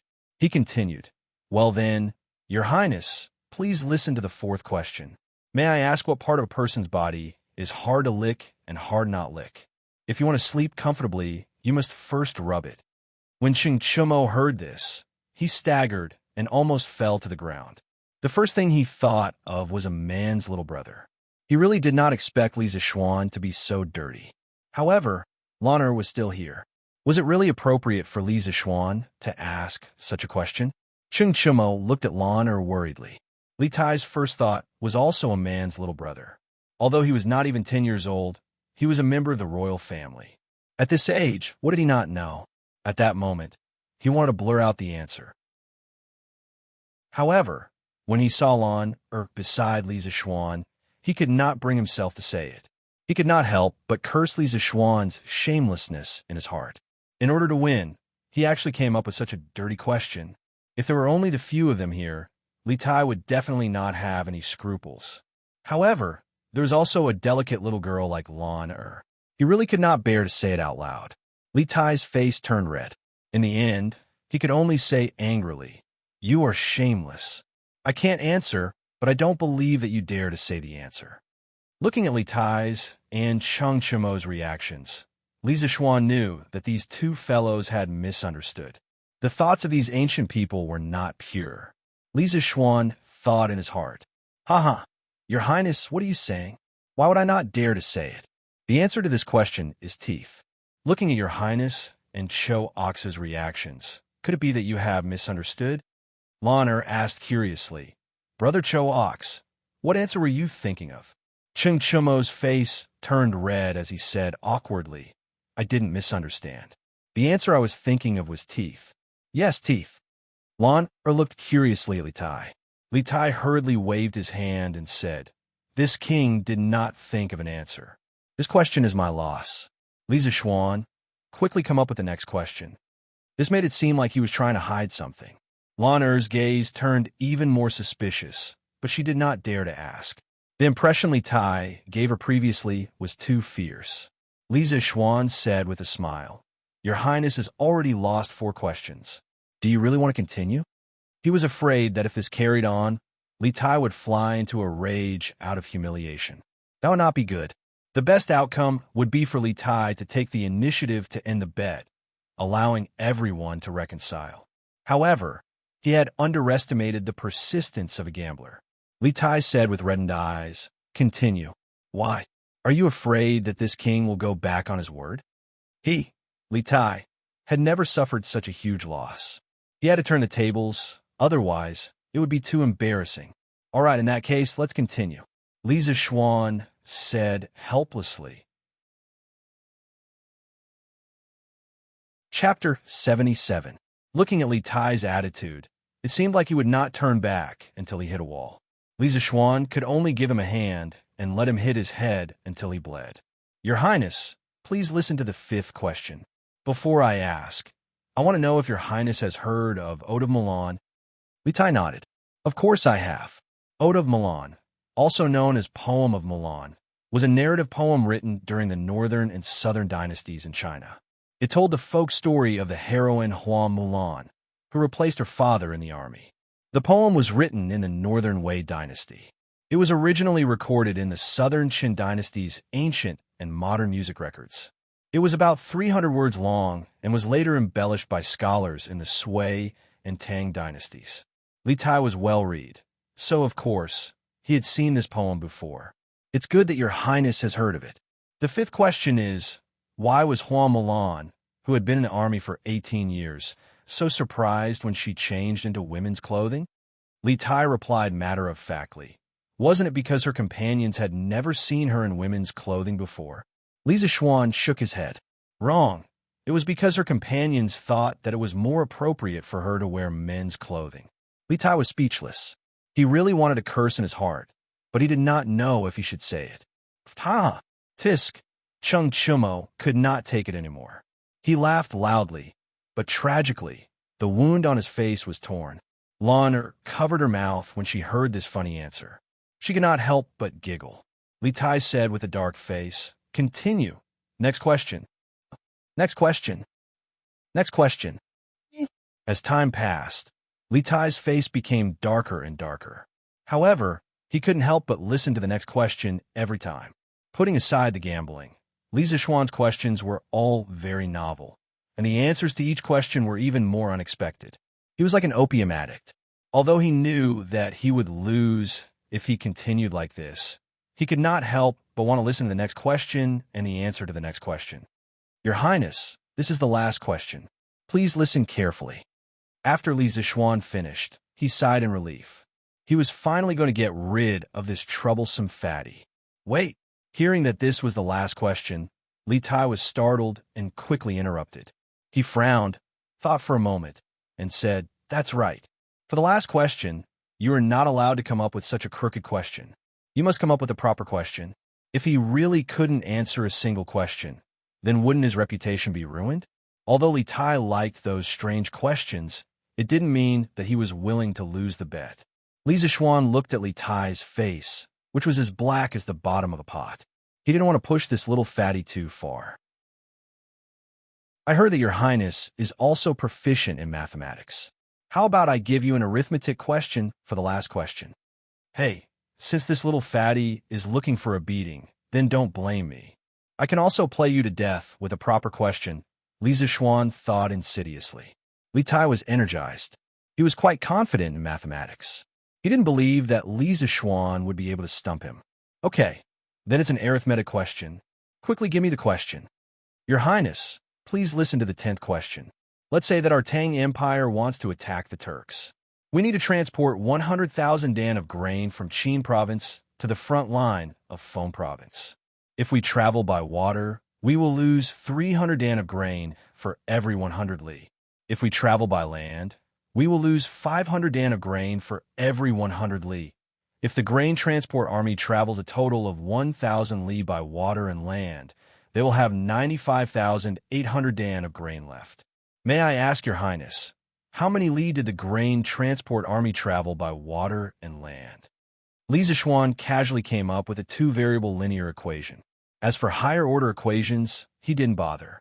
He was afraid that Li Tai wouldn't be able to understand it. Although this question wasn't as strange as the previous one, it was still difficult for the ancient people. The people of the Tang Dynasty didn't have the concept of equations. Li Tai furrowed his brows. This question was open and aboveboard. He tested all the hypotheses in his mind one by one. Gradually, sweat appeared on his forehead. After a long time, he still couldn't find the correct answer. Li Zishuan reminded him, "Your Highness, the East Market will be closed soon." Li Tai looked at the sky and said unwillingly, "If I have another 2 hours, I will definitely be able to find the correct answer." Li Zishuan smiled and said, "Your Highness, the correct answer to this question is 400 li by water and 600 li by land. I can find the correct answer in 3 breaths." Li Tai subconsciously put Li Zishuan's answer into the question to check. He found that it was correct, but he still couldn't believe it. "You must have calculated the answer in advance. That's why you can say it so quickly. If your Highness doesn't believe me, you can change a few numbers in the question. Let's see if I can find the answer in 3 breaths. If I can't, I will lose today's bet." "All right, that's what you said. Then, this prince will change the remaining provisions to 96,500 dan. You can calculate how many li we have traveled by water and land respectively." Li Tai changed a number casually. He didn't believe that Li Zishuan could find the answer in 3 breaths. Li Zishuan's mental strength was far beyond that of ordinary people. As soon as Li Tai finished speaking, he immediately got the answer in his mind. "Your Highness, the soldiers traveled 750 li by water and 250 li by land. So fast, it didn't even take a breath." Li Tai was shocked. He quickly put Li Zishuan's answer into the question to check. A moment later, Li Tai's eyes widened and he muttered, "It's completely correct. How is this possible? Even Dr. Liu from the Imperial College can't do it." Although Chung Chumo didn't know how to calculate, seeing Li Tai's reaction, he knew that his good brother had calculated correctly. He couldn't help but change his understanding of Li Zishuan. He thought to himself, "It's fine if his martial arts are better than mine, but why is he smarter than me? How am I supposed to live in the future?"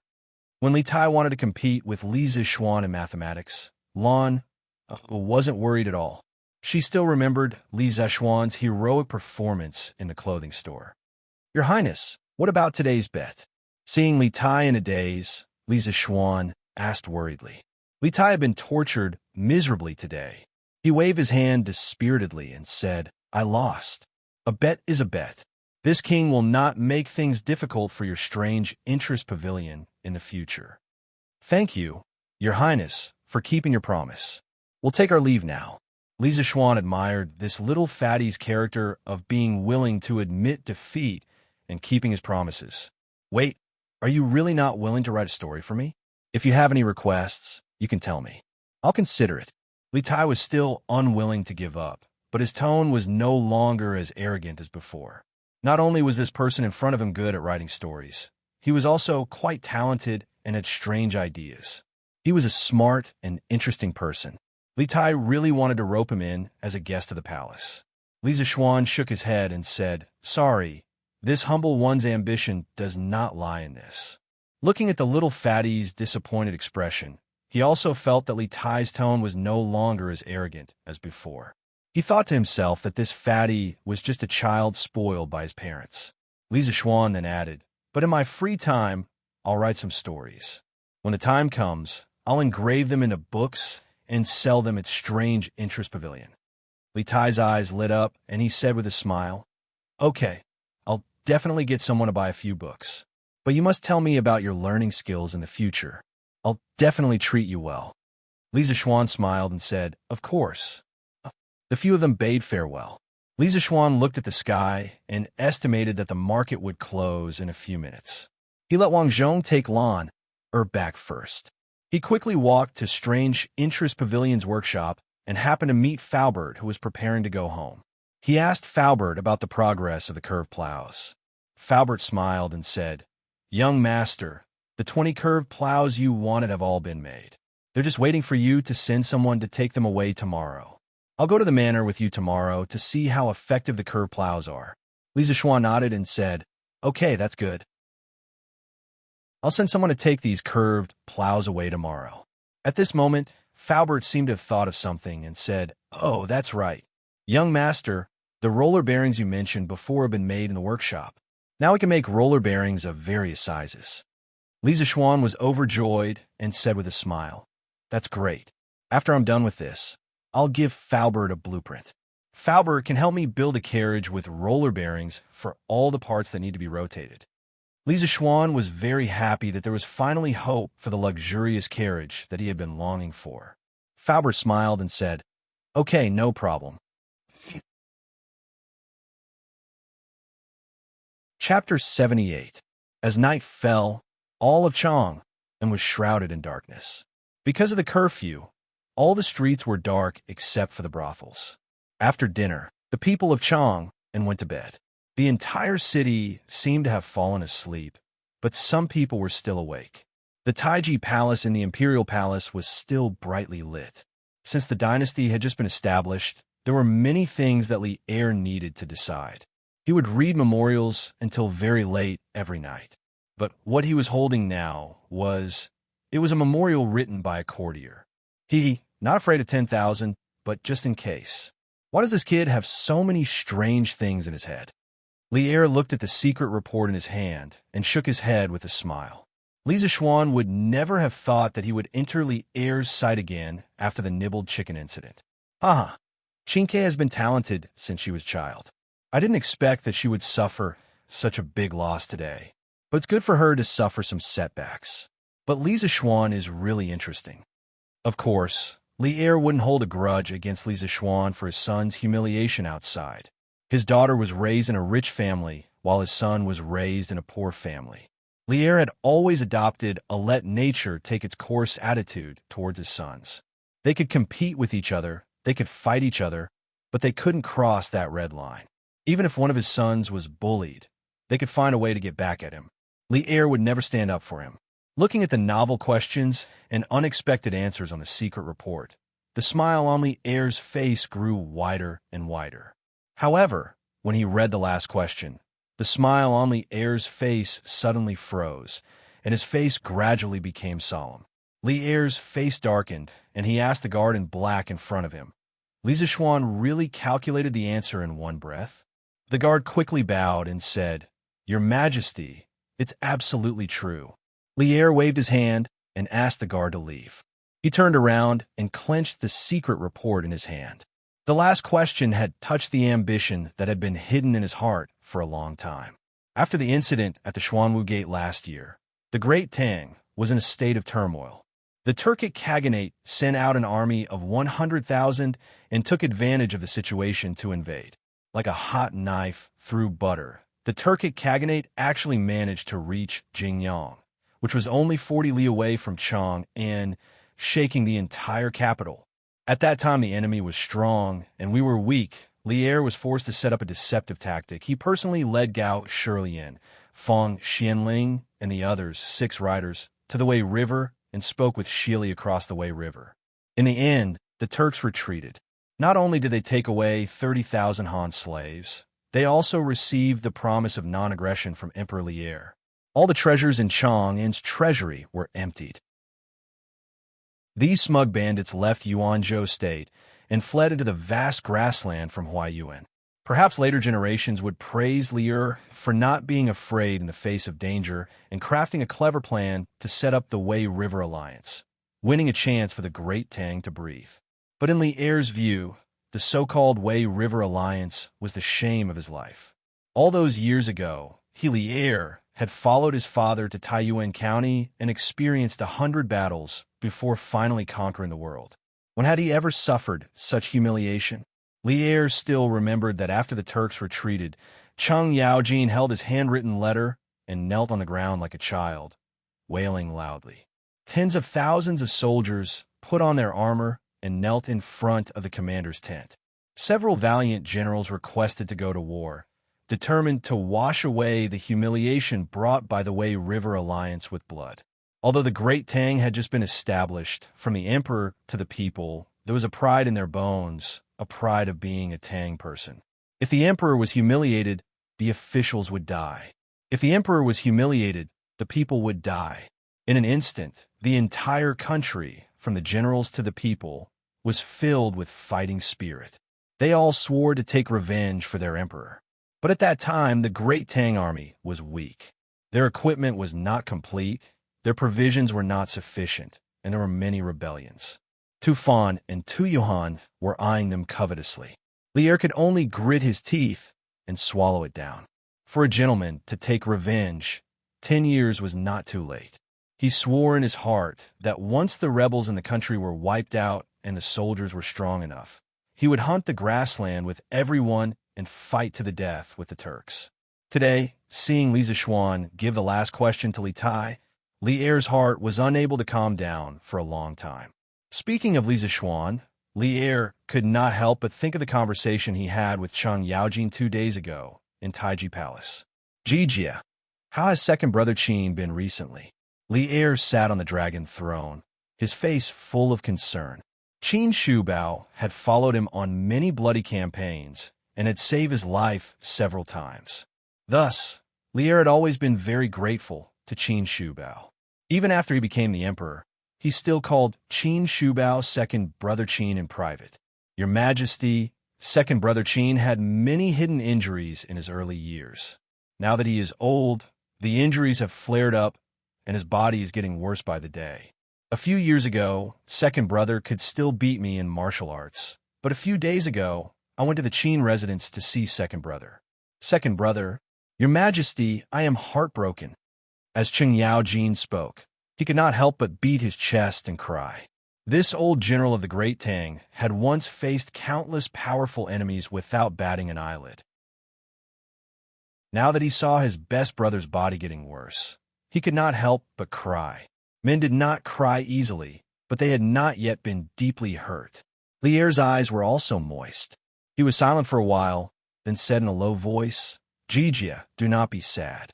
I will have Dao's son go to the Qin residence to take a look at second brother Qin. As long as it can alleviate second brother Qin's pain, I am willing to have people find it, no matter how precious the medicine is. Cheng Yaojin hurriedly expressed his gratitude. I thank your Majesty on behalf of second brother. Li Er sighed and said, time flies. Sigh, time is unforgiving. Seeing all of you brothers who had followed me to conquer the world grow old day by day, I don't feel good in my heart. When our generation is old, who can help Chengxian protect the Great Tang? Your Majesty, there are talented people in every generation. The children and grandchildren have their own fortune. There are also many loyal and brave people in a younger generation. Cheng Yaojin spoke a rare literary sentence. Li Er shook his head and said, Jijia, the younger generation is relying on their parents' influence. How many of them are successful? Cheng Yaojin thought for a while, then suddenly smiled and said, Your Majesty, I met a young man a few days ago. I sparred with him and found that his martial arts were on par with mine. Li Er's eyes lit up, and he asked with interest, Oh, how old is that young man? He should only be 14. What? Li Er was truly shocked. Although martial arts depended on talent, it could not be without the accumulation of time. Cheng Yaojin had been through hundreds of battles, and his martial arts were at least in the top 10 of the generals of the Great Tang. Now that Cheng Yaojin said that a 14-year-old young man was on par with him, how could Li Er not be shocked? How can a 14-year-old young man be on par with Jijia in martial arts? How come I have never heard of such a young talent in Chang'an? Your Majesty, it is true. This person is called Li Zishuan. He lives in Chang'an's Yongla Lane. He was on good terms with my son, so I met him. Li Zishuan? This name was so familiar. Li Er stood up, frowned, and walked 2 steps before he suddenly remembered. Is it Li Zishuan who invented the chicken nibbling technique? Hearing about the chicken nibbling technique, Cheng Yaojin subconsciously licked his lips and said, Yes, it is him. Your Majesty, do you know him before? Li Er did not answer him, and said, I only heard that he went to Mount Longhu to learn martial arts for 8 years, but I did not expect his martial arts to be so strong. Cheng Yaojin explained, Your Majesty, Li Zixuan was spiritual master Lingshu's disciple, so it is not strange that his martial arts are so outstanding. Li Er was a little absent-minded and muttered, I see. Your Majesty, it is late. I beg your Majesty to rest early. The old eunuch Zhao Song cautiously came forward to persuade him. Li Er collected his thoughts, nodded, and was about to leave when he suddenly turned his head and ordered Zhao Song, asked Bai Qi to pay more attention to Li Zixuan. I want to know more about him. Yes, your Majesty.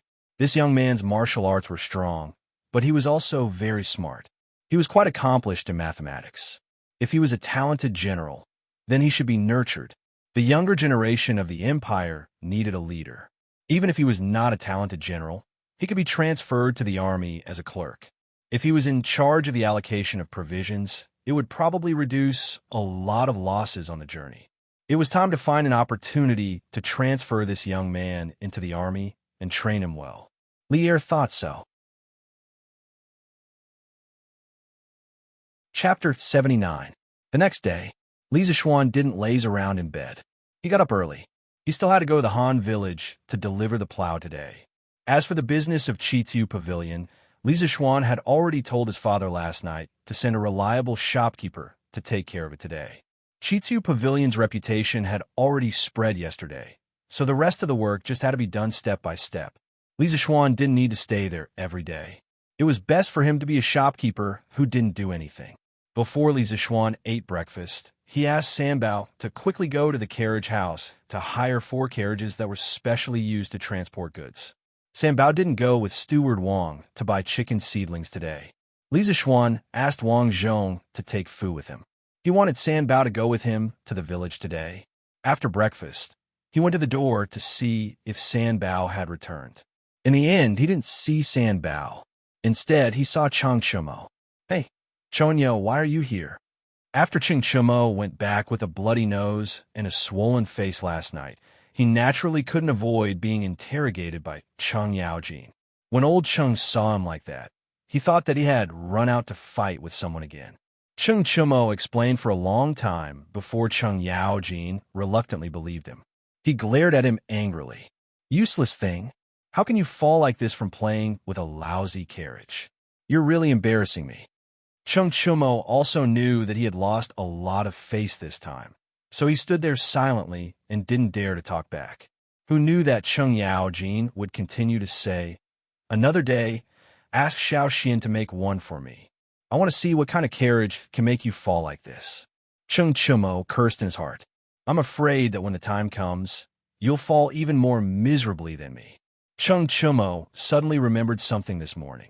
Yesterday, he had planned to ask Li Zixuan why his family was buying so many chicken seedlings. However, he fell down and forgot about it.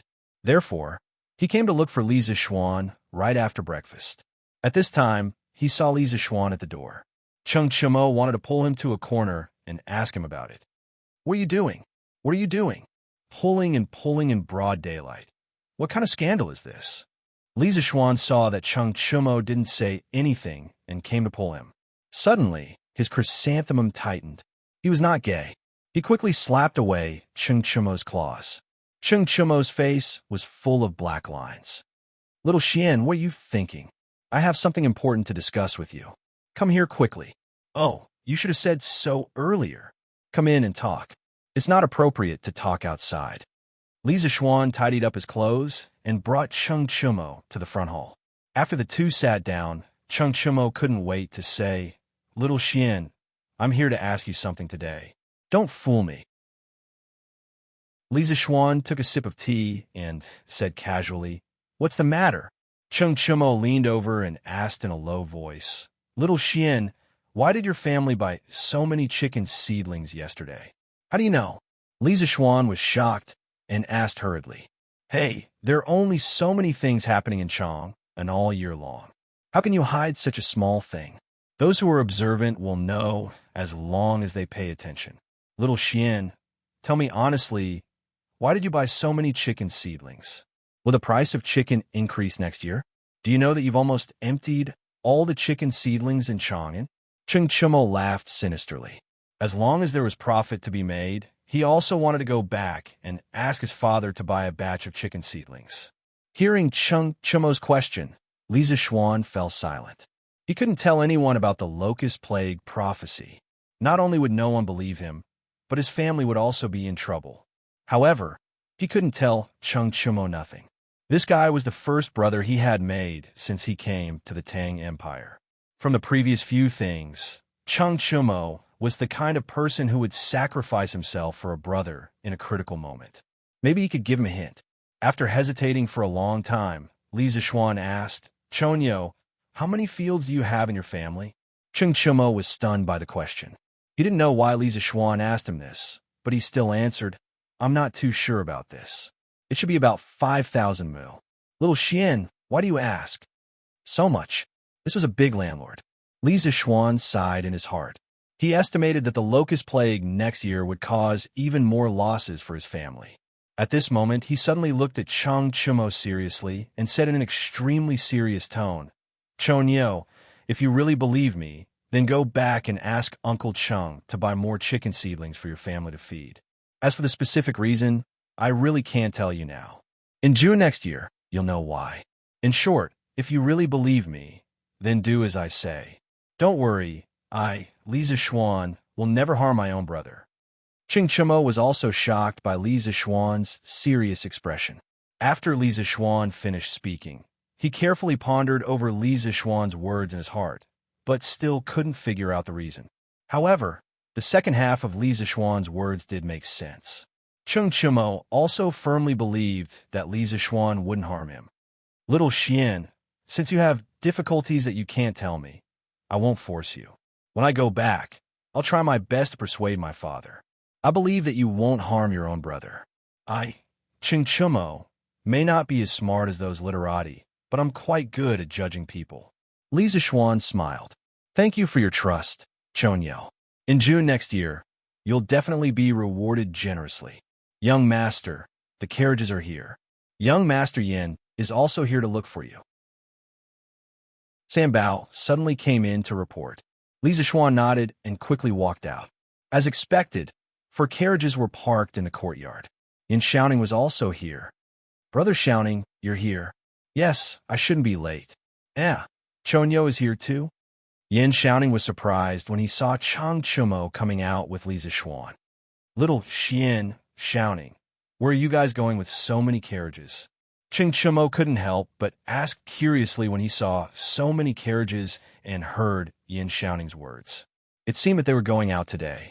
Li Zishuan explained to Cheng Chumo since there was nothing to hide about the curved shaft plow.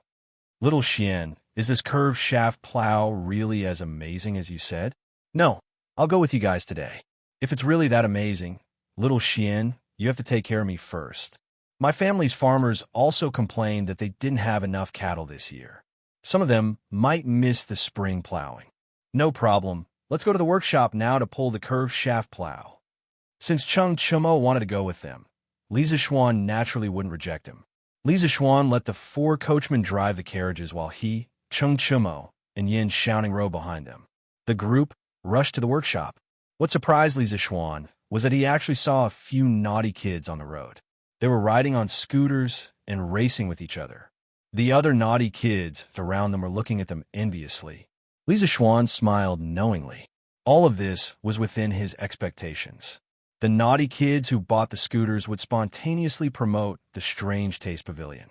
In the following period of time, the sales of the Strange Taste Pavilion scooters would snowball and experience an explosive growth. The title should be Persuading People to Buy Chickens. I'm too lazy to change it now. It should be more interesting this way. I don't care if you guys believe it or not. I believe it. This isn't a clickbait, right? Chapter 80. After Li Zishuan and the others got the plows from the workshop, they brought Faubert to the Han village. Han Lijing remembered that Li Zishuan said that he was going to give them a new type of plows 2 days ago. Early in the morning, he brought Old Hu to the village entrance. The 2 men stood there and looked forward to it. A villager passed by and asked Old Hu what they were waiting for. Old Hu said that the young master was going to give them a batch of better plows today. When the villager heard this, although they didn't believe that there was a better plow in the world than the current straight plows, they thought that the young master had brought a series of benefits to the village recently. There was no reason for him to lie to them. Therefore, the villager who had nothing to do in the morning accompanied Han Lijing and Old Hu to wait at the village entrance.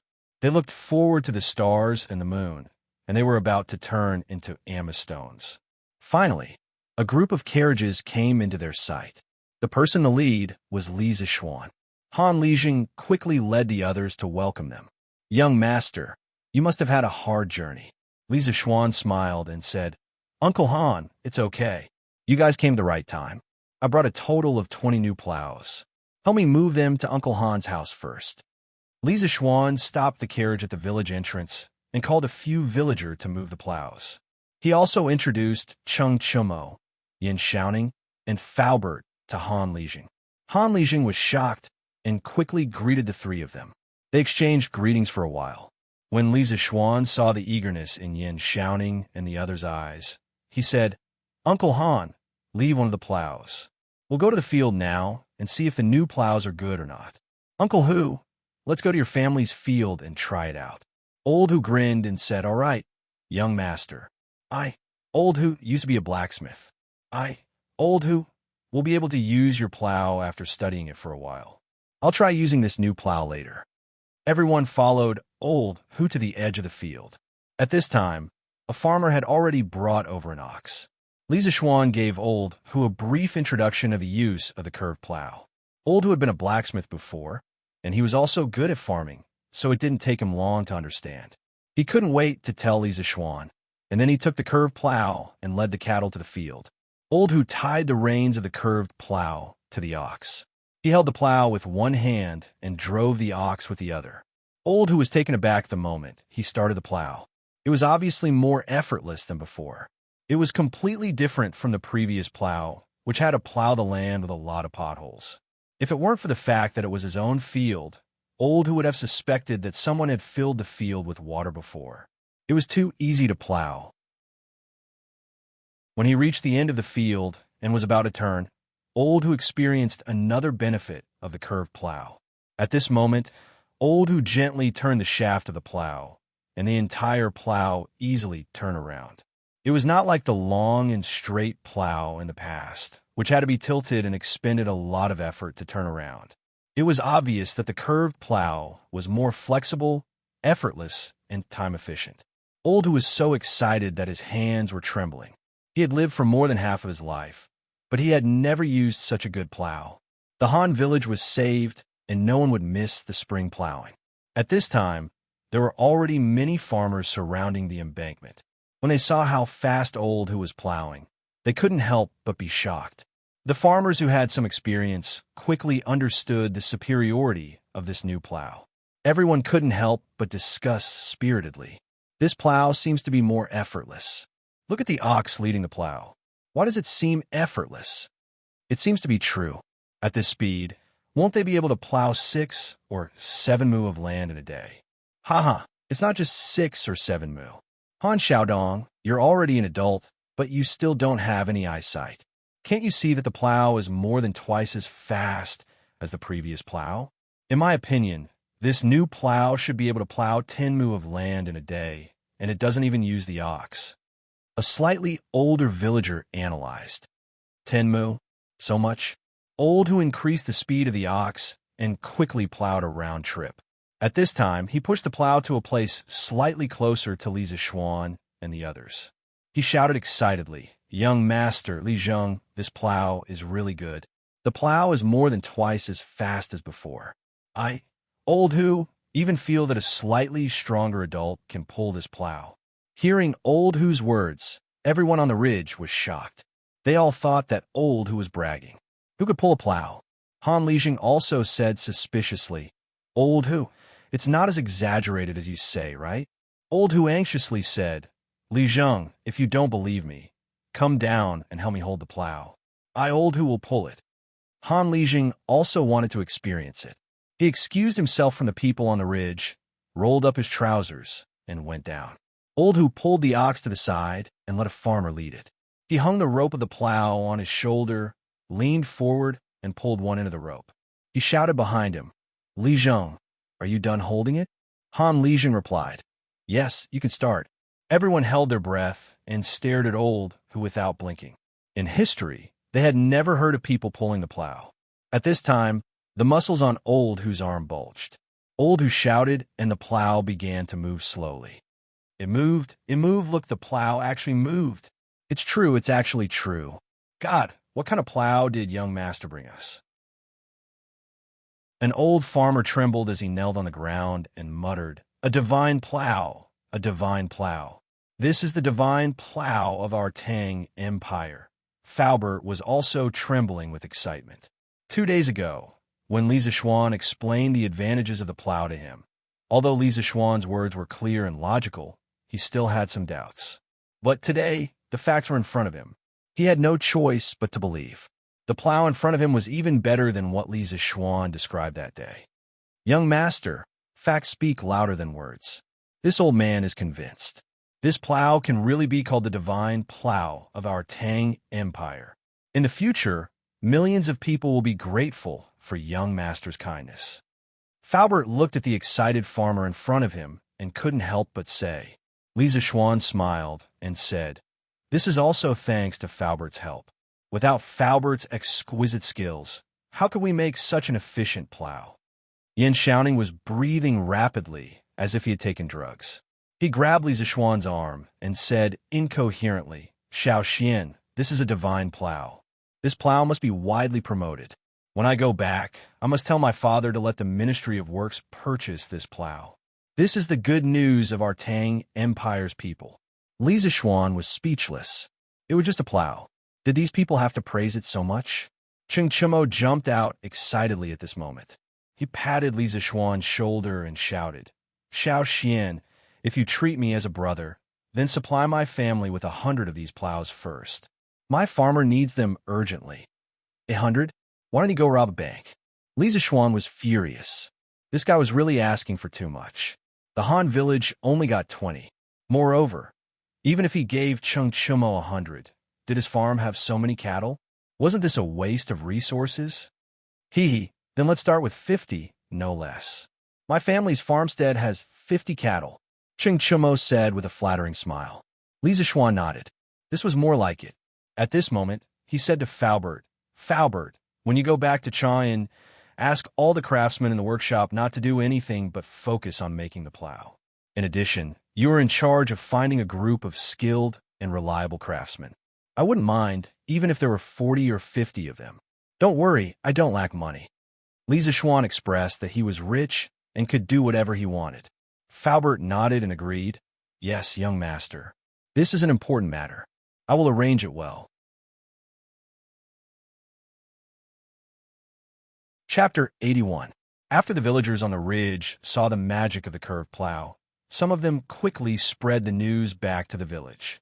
One person spread to 10, 10 spread to 100, and then the entire Han village was in an uproar.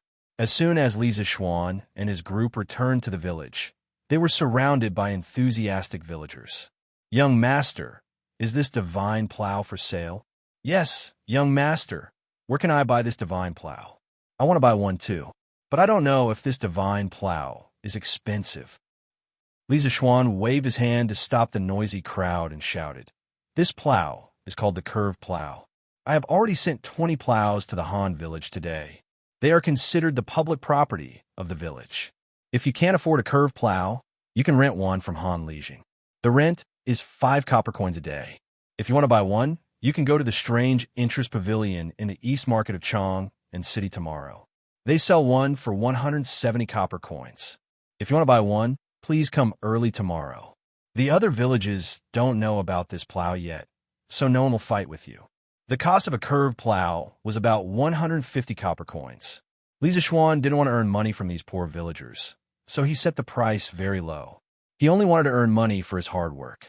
He didn't want the villagers to be grateful to him. He only wanted to feel at ease.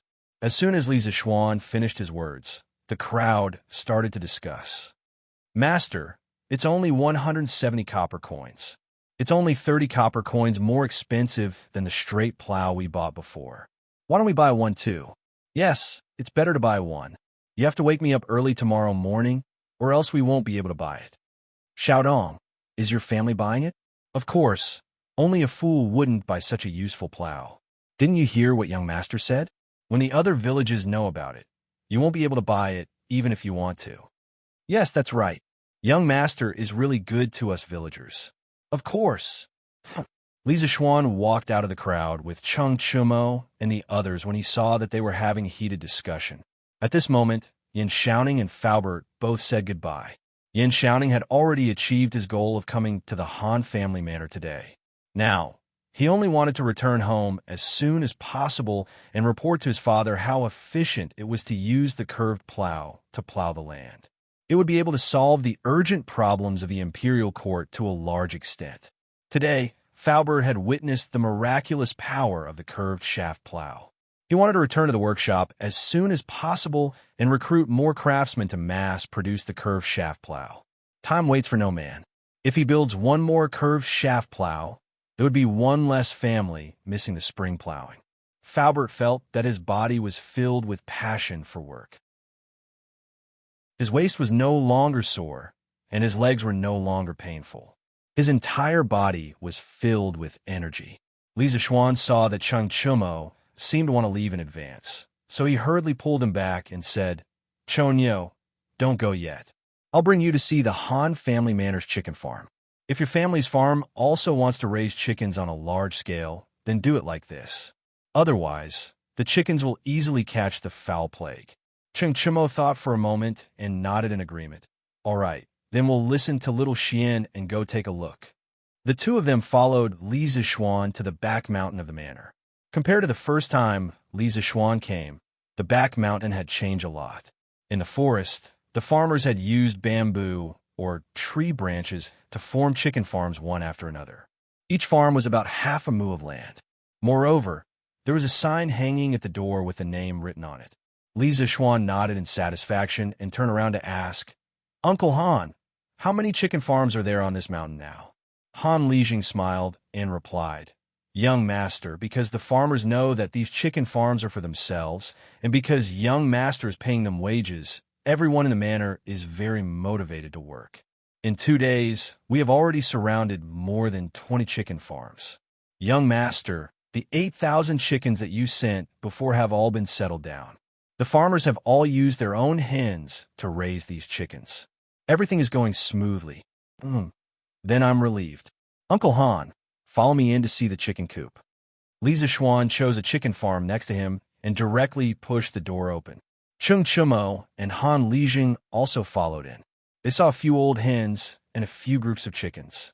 There were about 300 to 400 of them. They were looking for food everywhere. The chicken farm was noisy and lively. There was also a row of neatly arranged chicken coop inside. It was spacious and airy. Li Zishuan nodded in satisfaction and said, "Uncle Han, this chicken coop is very well done. Uncle Han, this chicken farm is done very well. Just build the rest like this. You have to hurry up. Now, we've only delivered 8,000 chickens to you. There's still 72,000 left. Steward Wong will continue to deliver more to you in the next few days. Uncle Han, I suggest that you pick some people to manage the farm. It's best if you pick those who have learned the ability to control chickens. Let them get familiar with the chickens as soon as possible. These chickens are very important to me. Nothing must go wrong. Later, I will give you another 1,000 strings of cash. Go to Chang'an City and buy more quicklime. You have to sprinkle quicklime around the chicken coop regularly." Han Lijing nodded solemnly and said, "Young master, don't worry. I will arrange it well. Then Uncle Han, you go ahead. Chonyo and I will walk around here." Han Lijing nodded and smiled.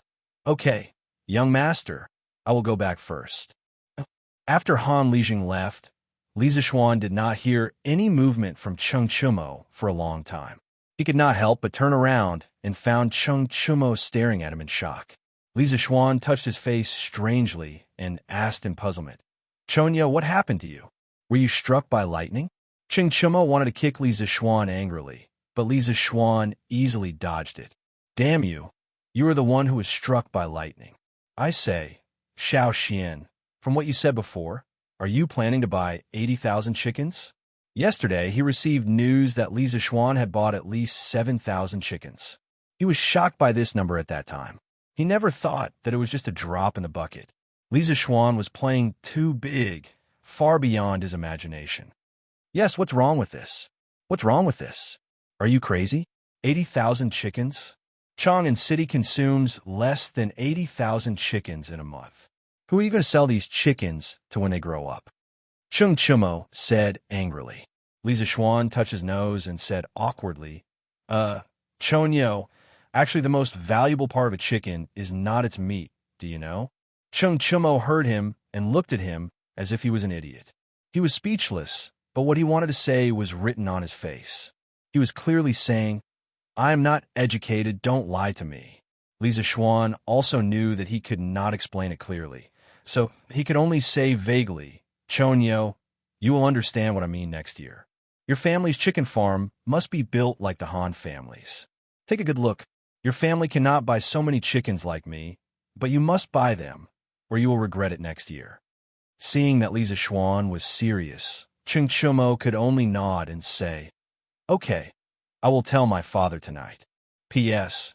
Regarding the issue of updating, I would like to clarify. Swordsmen were surprised when I saw that many readers were urging me to update the book in the comment section. I can finally say goodbye to the single-player game. Swordsmen are honored that everyone is urging me to update the book.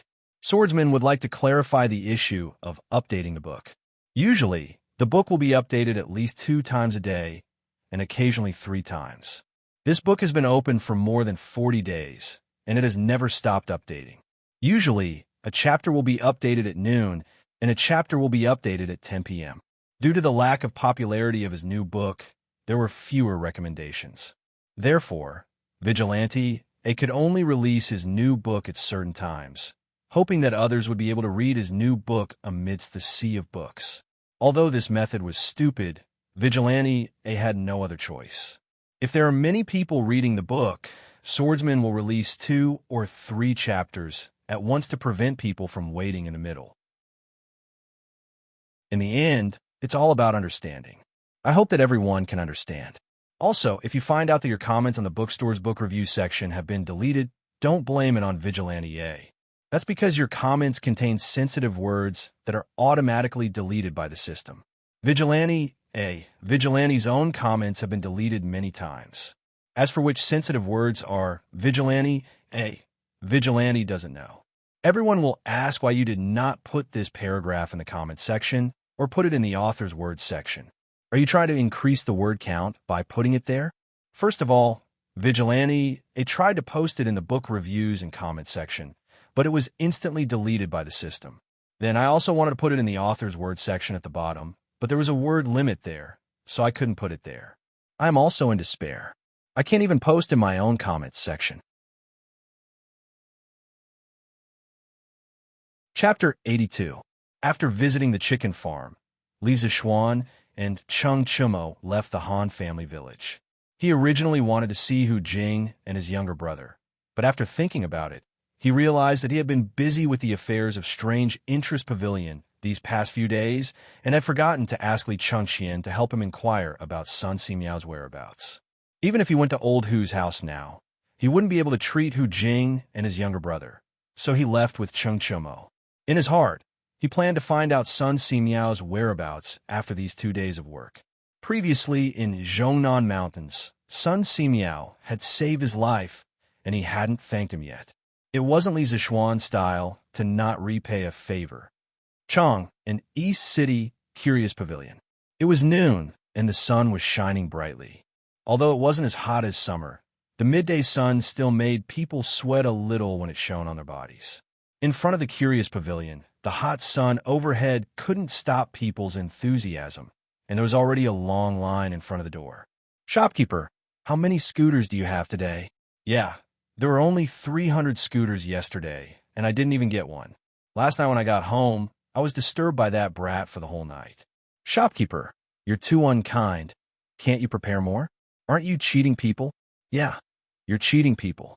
Last night, I was disturbed by that brat at home for the whole night, and I didn't sleep well. Hearing the commotion outside, a skinny, dark-skinned, middle-aged man walked out of the strange interest pavilion. He looked like a scholar. This man was the new shopkeeper that Li Jingma recruited for his son. His name was Sun Huayuan, and he was the cousin of Sun Huaiming, the new shopkeeper of Li Ji clothing store. He was quite talented. Previously, he was the shopkeeper of a calligraphy and painting store in Chang and City. Later, because he offended the owner's son, he was fired and had been idle at home. Yesterday, when he heard that Li Jingma wanted to recruit a shopkeeper for his son, Sun Huaiming strongly recommended his cousin. Li Jingma had always been very satisfied with Sun Huaiming's performance in the clothing store, so he gave Sun Huaiming some face and let his cousin try out the Strange Taste Pavilion first. However, before Sun Huayuan was appointed, Li Zixuan called him to his side and gave him some instructions. In the end, Li Zixuan handed him the future development plan of Strange Interest Pavilion written by Li Zixuan and asked him to follow it.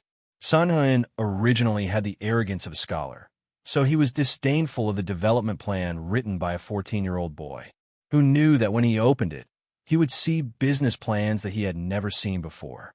He couldn't help but be shocked. He thought to himself, could it be that the boss's son is a monster? At the same time, he also made up his mind to follow the plan. Otherwise, if he didn't do a good job and got fired, not only would he fail to live up to his cousin's good intentions, but his wife would also fall out with him. Sun Huayuan walked out of the Strange Interest Pavilion and shouted to the crowd, "Everyone, please don't be impatient.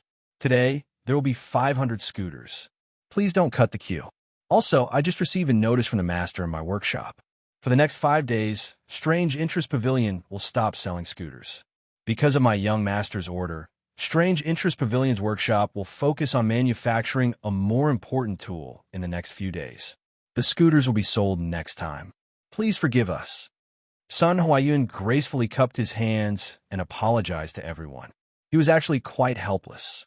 After Uncle Fu came back this morning, he immediately sent someone to the Strange Taste Pavilion to inform him that the workshop would not be producing scooters for the next few days. It was said that they were going to focus on producing a batch of more important tools. For Faubert, a national treasure like the curved plow was obviously more important than a child's toy like the scooter. At this critical time, how could he be distracted? Naturally, he would give up on the scooter first. However, the crowd in the queue didn't think so. They were originally happy when they heard that there would be 500 scooters available today. Who knew that Sun Huayuan would tell them that Strange Interest Pavilion would stop selling scooters for the next few days and that it was unknown when they would be able to sell scooters again. If they couldn't buy scooters for their children today, wouldn't they not have peace for the next few days? Sun Huayuan's last sentence poked a hornet's nest. "Shopkeeper, how can you do business like this? We're going to boycott your shop. We'll never buy scooters again." "Yes, we're not buying anymore." Brother, if you don't want to buy it, can you give your seat to me?" "Bah, who said I'm not buying anymore?" Didn't you just say that?" "I didn't say that. Go away." "Hey, why are you scolding me?" "I'm scolding you." "What, you dare to look at me?" "I'm looking at you, so what? Why don't you try looking at me again?" "Fine, I'll try. What can you do?" At first, there were people who wanted to put pressure on Sun Huayuan to cancel the suspension of the scooter sales. Sun Huayuan panicked when he heard the commotion. Who knew that the commotion didn't get everyone's response. Instead, there was an internal conflict. There were already signs of a big fight. Sun Huayuan was stunned at the door. It was the first time he saw such a weird customer. However, he couldn't let them fight. If Wu Ho was alerted, it would probably implicate Strange Fun Pavilion. Sun Huaiming quickly went down to mediate. "Please calm down. Please don't fight. Although we will temporarily suspend the sale of the scooters for a few days, you can use our membership card to reserve the scooter first. When we have the scooter, we will send it to your home as soon as possible." "Membership card? What membership card?" The burly man who wanted to boycott the Strange Interest Pavilion asked in surprise. The rest of the people also looked over curiously. At this time, Sun Huayan loudly explained to the crowd, "Friends, in order to save everyone's time, our Strange Fun Pavilion will introduce a membership system. We will also arrange a corresponding membership channel. Customers who pay 500 coins in one go will receive a white membership card.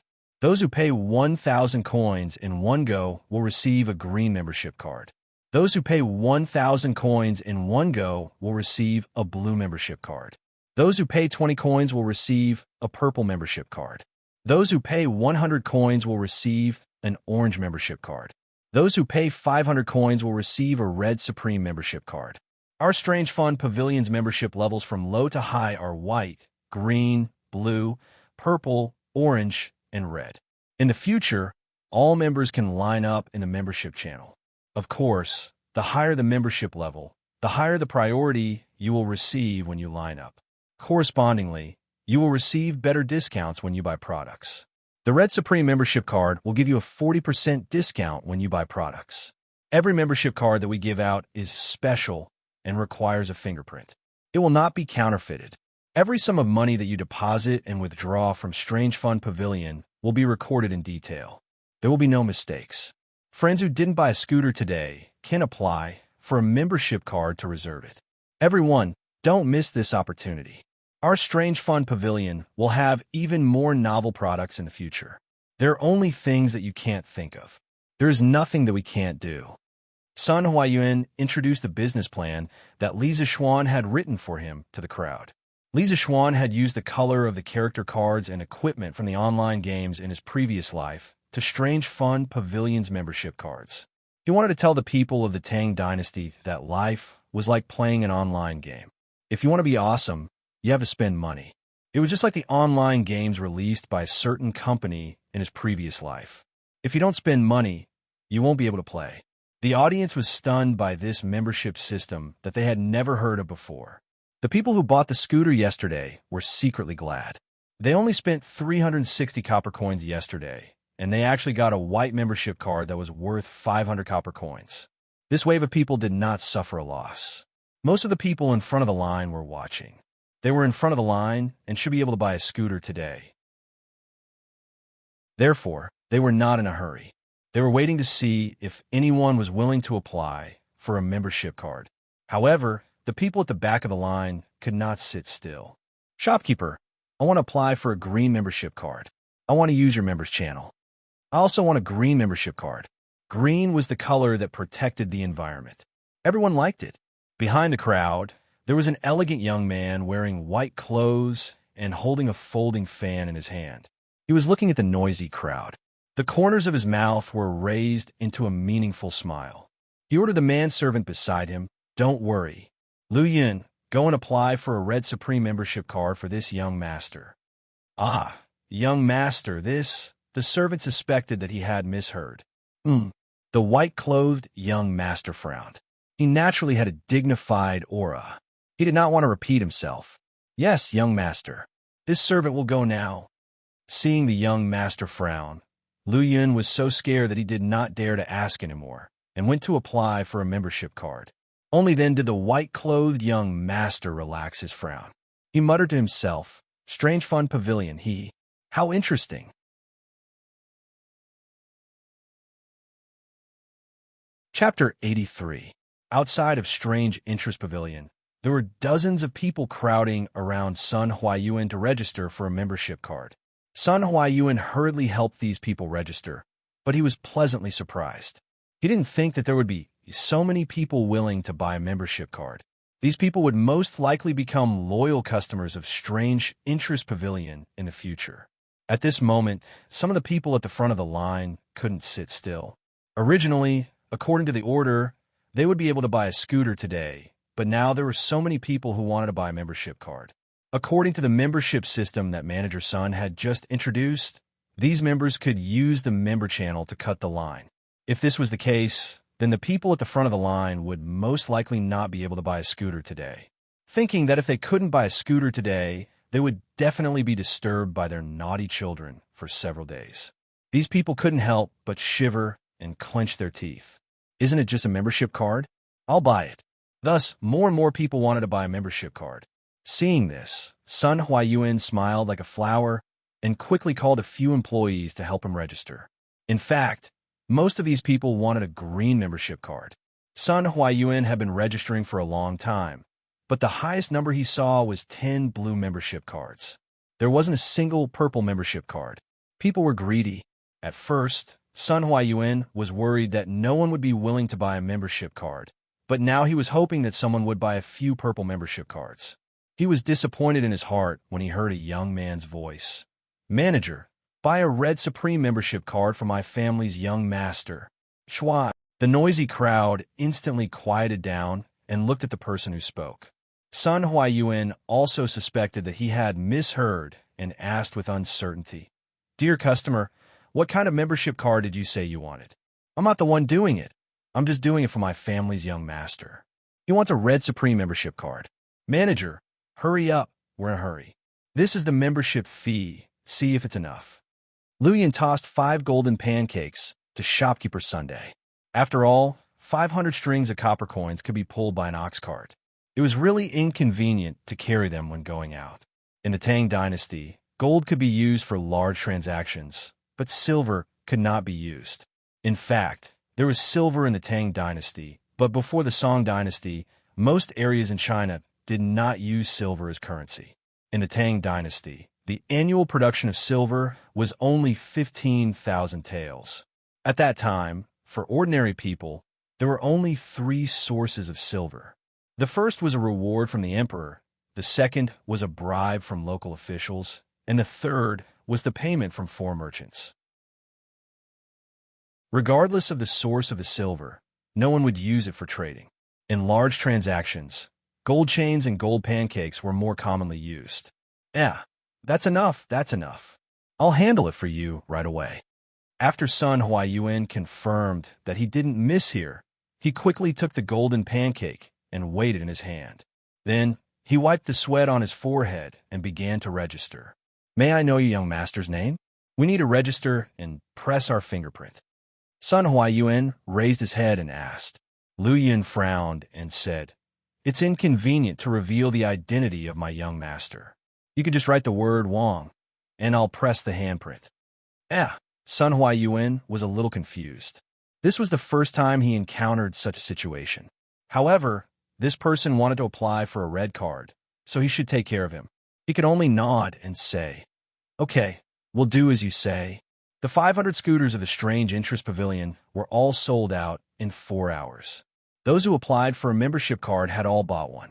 Many people in front of the line who thought that they would be able to buy one didn't. They couldn't help but beat their chests and stomp their feet. They definitely wouldn't have a good time in the next few days.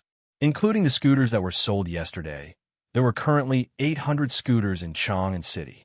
The naughty kids who owned scooters naturally formed groups and began to show off in all kinds of fancy ways in Chang'an City. They were all risking their lives. For a moment, the streets and alleys of Chang'an City were filled with naughty kids on scooters chasing each other. Naturally, all kinds of accidents were caused. The entire Chang'an City was in chaos. People and horses were thrown off their feet. Yongxing City. Nay, a coachman suddenly pulled the reins tightly. The horse raised its front hooves high and neighed. The speeding carriage behind suddenly stopped. The people in the carriage staggered and almost fell out of the carriage. "Lai Fu, what happened?" There was a hint of anger in the middle-aged man's voice. He had just come out of the palace and was thinking about the deeper meaning of Emperor Li Er's words. He didn't expect to be interrupted by this sudden breaking. "Master, there are a few kids playing on a moving plank in front of us. I was afraid of hitting them, so I pulled the horse. Please forgive me." The coachman, named Lai Fu, quickly got off the carriage and bowed to the inside of the carriage. At this time, the middle-aged man in the carriage lifted the curtain and looked at the kids playing in the middle of the road. He couldn't help but be curious when he saw that they could easily slide on a plank. He walked forward and asked, "Little kids, what are you playing on?" A little girl with a ponytail answered, "This is a scooter." "Grandpa, don't you know?" The middle-aged man asked, "Where did you buy this scooter?" "Strange Interest Pavilion in the East City." "My father bought it for me with great difficulty." The middle-aged man stroked his beard. He silently remembered this Strange Interest Pavilion. He smiled at the kids and said, "Go play in other open spaces. Don't play in the middle of the road. It's dangerous." "Okay. Thank you, Grandpa." The middle-aged man turned around and frowned. He muttered to himself, Strange interest pavilion, selling this kind of children's toy that disturbs the order of Chang, and they don't care about the safety of children. I must report them tomorrow. Lai Fu, let's go back. Yes, master. The carriage moved slowly again and finally stopped in front of a mansion. The words, House of Wei, were hanging on the lintel. Li Zishuan didn't know that someone was unhappy with his scooter. He called Wang Zhong when he got home and asked about the purchase of chicken seedlings today. Young master, we bought 10,000 chicken seedlings today. The peddler sent a large batch of chicken seedlings from the vicinity of Chang and yesterday. Young master, you are very smart. The price of the chicken seedlings today is indeed more expensive. It has risen to 100 copper coins each. Correspondingly, the price of eggs in Chang and has risen from 2 copper coins each to 5 copper coins. I am afraid that the price tomorrow will be even more expensive, so I bought all the chicken seedlings in the East City today. Li Zishuan nodded and praised. Well, Uncle Wang, buy as many as you have now. The price of the chicken seedlings will only get higher and higher. You did the right thing. Send this batch of chicken seedlings to the Han village now. Yes, young master.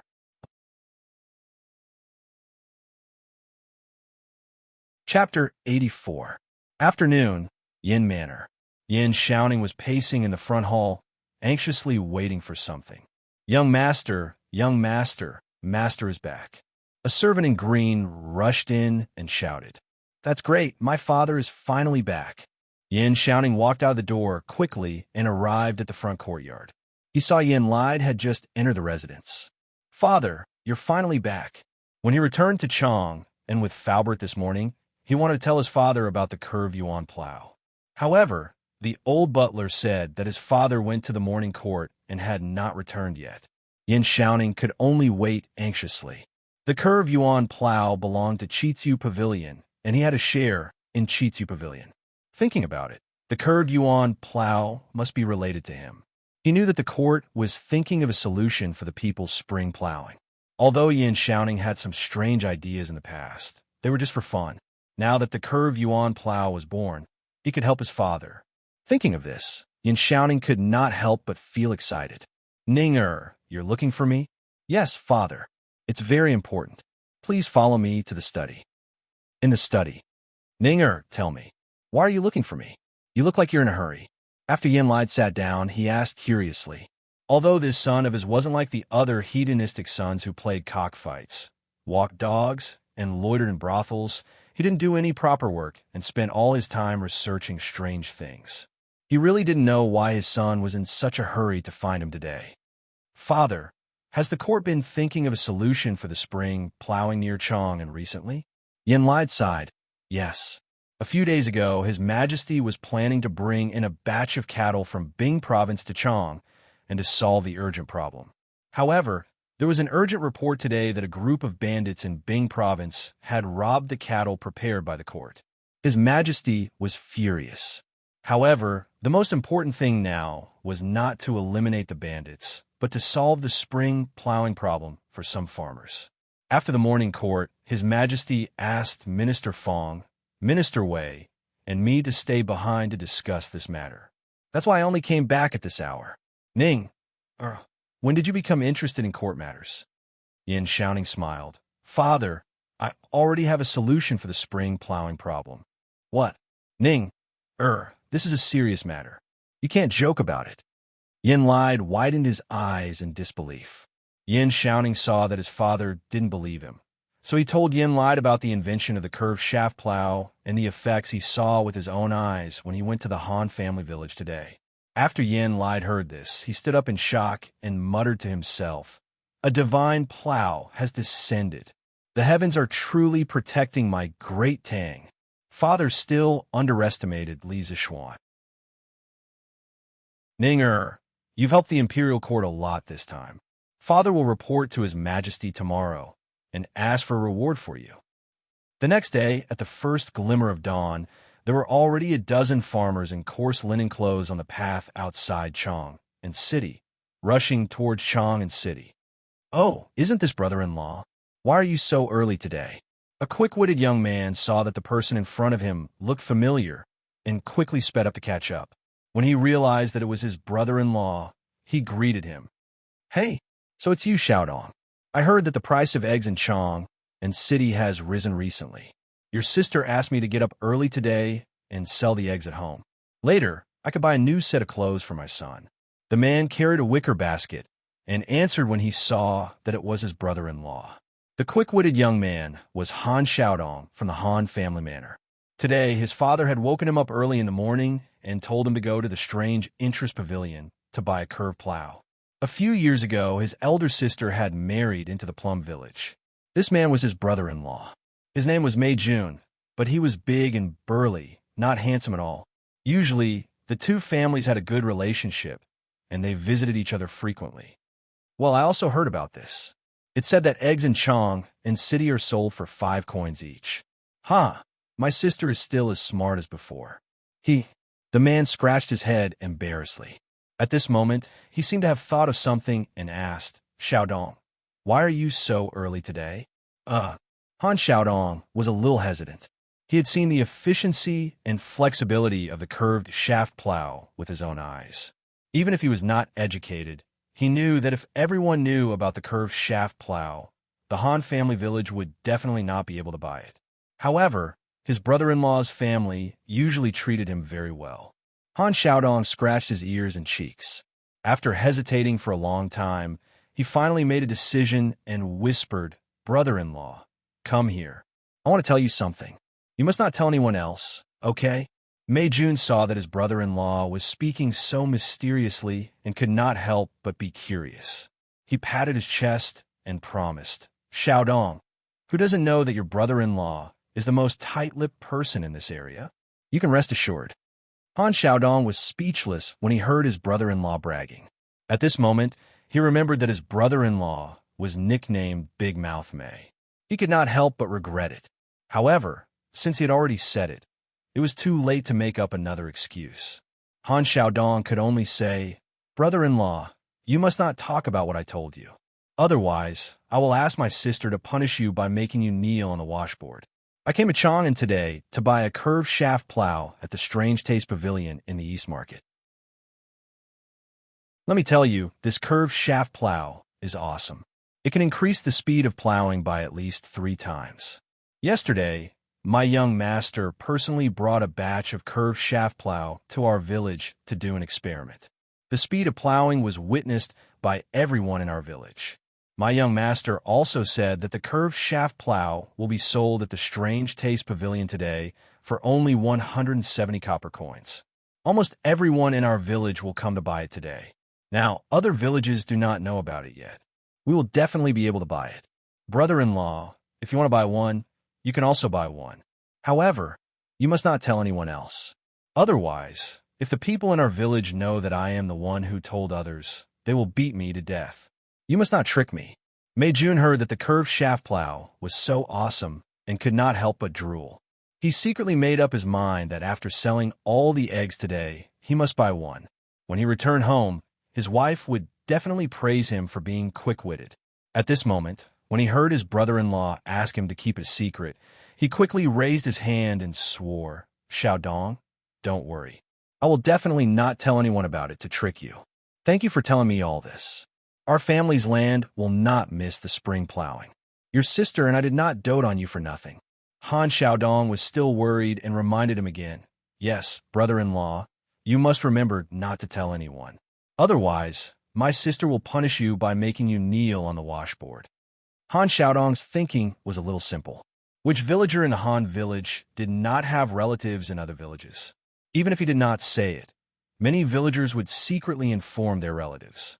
An undercurrent was gradually surging and was about to engulf the Strange Taste Pavilion. The name of the divine plow would soon spread throughout the world. Chapter 85. The morning drum of Chang and city finally sounded. The soldiers on the city walls opened the city gates and let the peddlers in.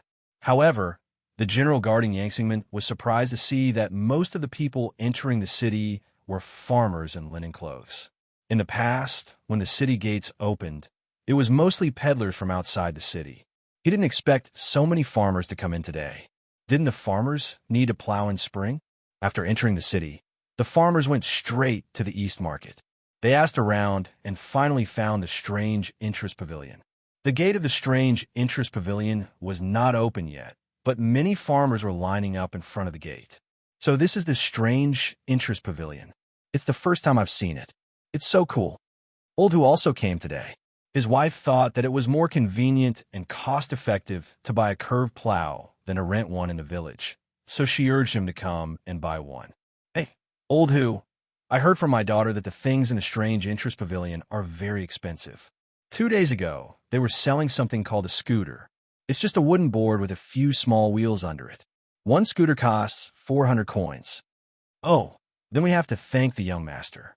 This curved plow is so easy to use, but it only costs 170 coins. I guess the young master didn't make any money from us. That must be it. I, Han Air, admire the young master. It's a pity that I don't have a daughter. Otherwise, I would definitely send her to the young master as a concubine. Li Zishuan got up early today to check on the preparation of the curved plow. He didn't expect to hear Han Air's silly words as soon as he arrived. He almost fell to the ground. Han Air's first sentence reminded Li Zishuan of a classic joke from his previous life. I admire you even if you don't help me when I go to the toilet.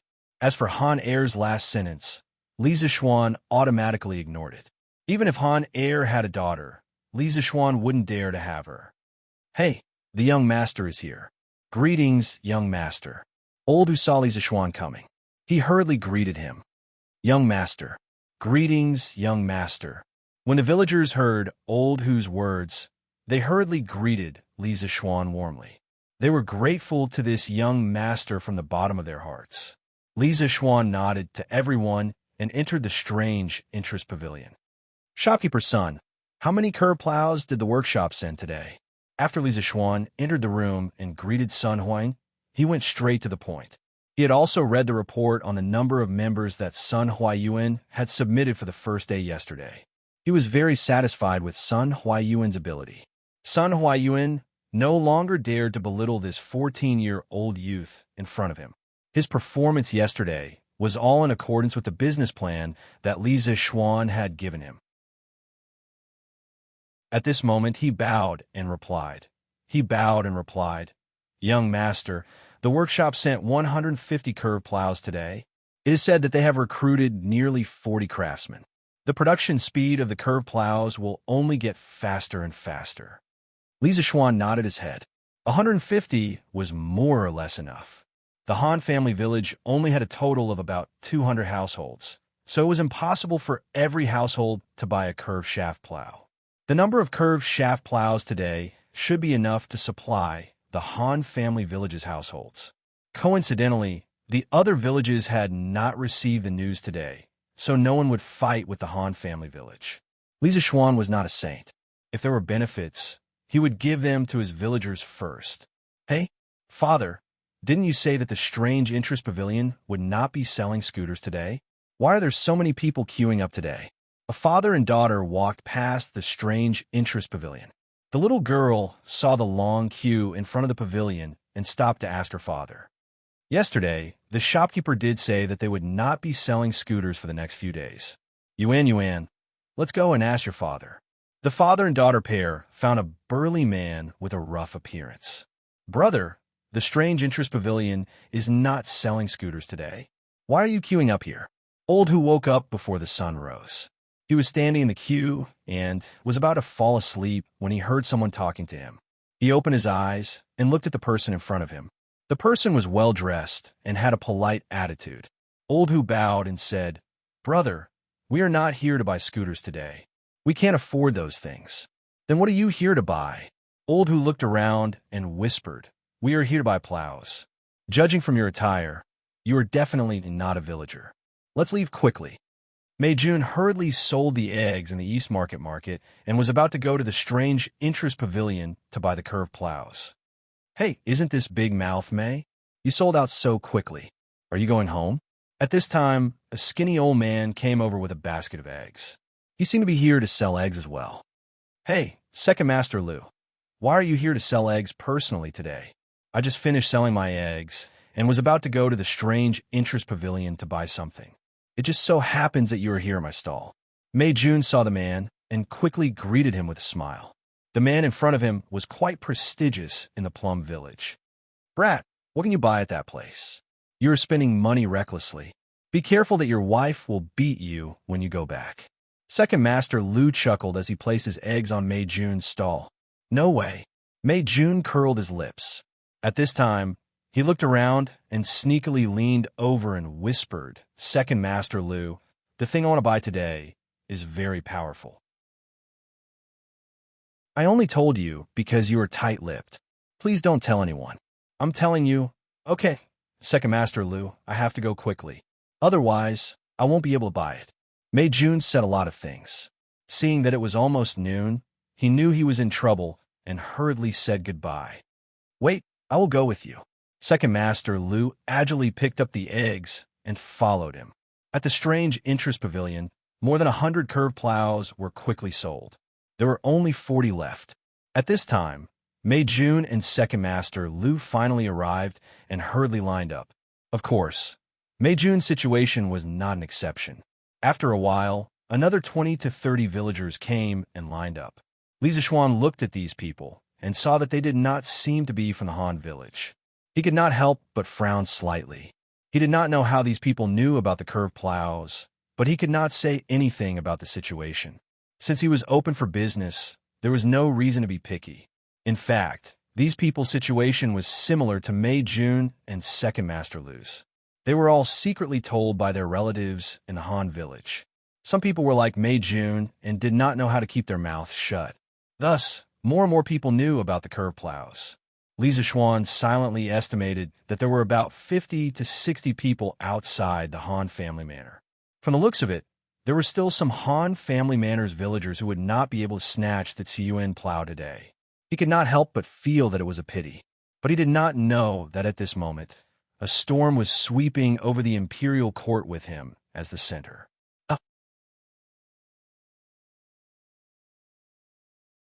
Chapter 86. Taiji Palace, Imperial Palace. The officials arrived and divided into two sides according to civil and military officials. Lier put down a memorial and looked at a young official in the civil official line. He asked, "Minister Yuan, do you want to impeach the son of Li Jingma, a wealthy merchant in Chang'an?" The young official hurriedly stepped out and bowed.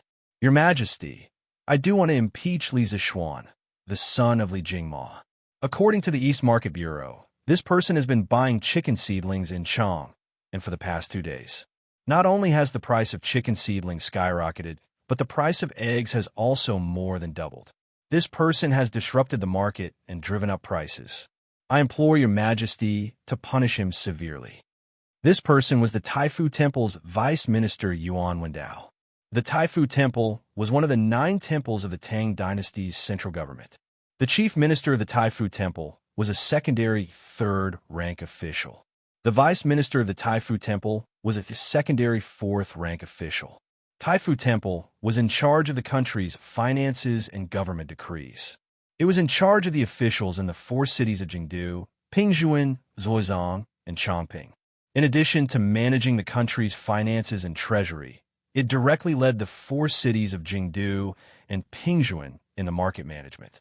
It provided macro guidance and used measurement and balance to implement specific regulation. The East Market Bureau was only a 6th-rank official. Of course, he was not qualified to attend court. He could only report the abnormalities in the East Market to Yuan Wendao. Lier curiously asked, "This Li Zixuan is just a commoner. Why didn't Taifu Temple directly punish him?" "Your Majesty, according to my investigation, this Li Zixuan has a close relationship with the eldest son of Duke Lu and the Crown Prince. I don't dare to make a decision without your Majesty's permission." Yuan Wendao originally wanted to arrest Li Zixuan directly, but then the East Market Bureau reported to him that Li Zixuan had a close relationship with Cheng Chumo and Li Changqian. Yuan Wendao was not sure about their relationship, so he directly reported it to Lier. When Lier heard this, he looked meaningfully at Li Changqian, who was standing below. At the same time, he was somewhat dissatisfied with Yuan Wendao. This person held a high position, yet he was so timid. When interrogating someone, he actually treated them differently based on their status. He was really unqualified. Li Chengxian hurriedly lowered his head, not daring to look at Li Er. Yin lied, who was in front of the civil officials, was shocked when he heard that someone was impeaching Li Zishuan. Just as he was about to defend Li Zishuan, he heard an angry shout. Bullsh asterisk T, you're full of nonsense. Is it illegal for Li Zishuan to spend his own money to buy things? Cheng Yaojin was so angry that he was the first to jump out and scold Yuan Wendao. Yesterday, when Cheng Chumo returned home, he repeated Li Zishuan's advice to Cheng Yaojin about raising chickens. Hearing this, Cheng Yaojin thought carefully. After pondering for a while, he waved his hand and slapped the table. Since that's the case, our family will also raise chickens. Tomorrow, we'll have the housekeeper buy 30,000 chickens and distribute them to the farmers. Let them raise 100 or 200 chickens per household. The conditions for raising chickens will be the same as Li Zishuan's family. Cheng Chumo was flabbergasted. In his mind, his father would at most agree to raise 7,000 or 8,000, but he never thought that his father would be so bold as to ask for 30,000. Cheng Chumo muttered, That's right. That's right. Father, aren't you afraid that when the time comes, you won't be able to sell the chickens and lose everything? Cheng Yaojin patted Cheng Chumo's head and laughed. Chonyo, you're still too inexperienced. You haven't seen through it yet. Do you think that Li Zishuan is someone who is willing to suffer losses? Since he dares to raise 80,000 chickens, why should we be afraid of raising 30,000 chickens? Ha! I dare to conclude that there must be a big secret that no one knows. It's just that Li Zishuan doesn't want to talk about it. Our family will just follow behind that kid and make a small fortune. Cheng Yaojin's appearance was rough, but in fact, his heart was as meticulous as hair. He understood the twists and turns in this matter with a little thought. At this time, he proudly pinched his beard, walked 2 steps, and continued. Besides, you forgot who that kid's master is. He is an immortal figure of the Taoist lineage.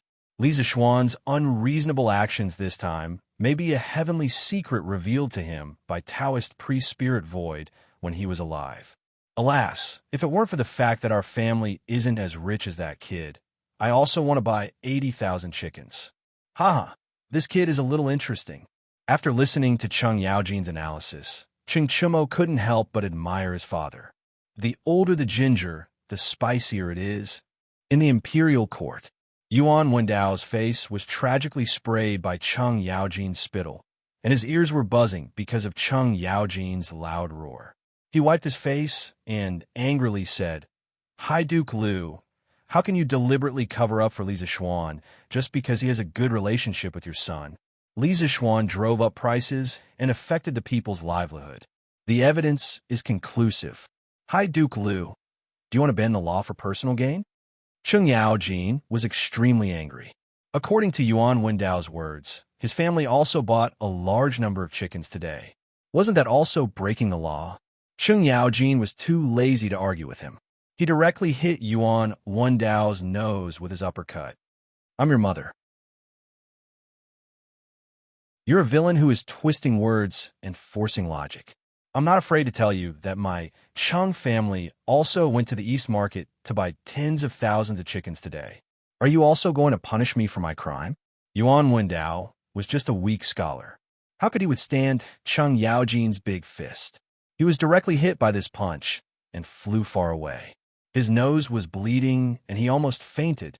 At this time, he knelt down to Li Er and cried, Your Majesty, High Duke Liu maliciously hurt people in the imperial court.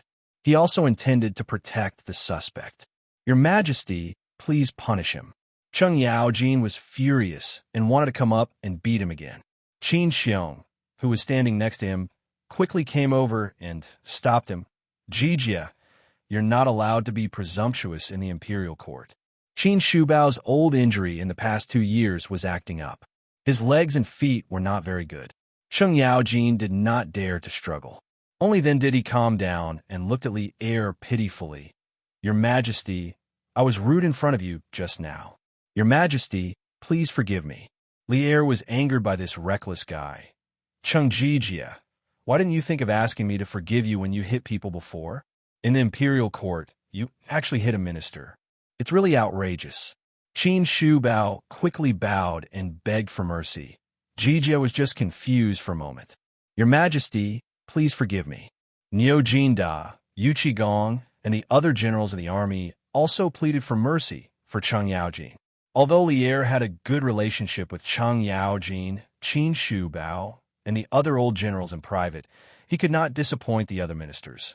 He shook his head and said, Cheng Jijia, your salary will be deducted for 3 months. We will see what happens next.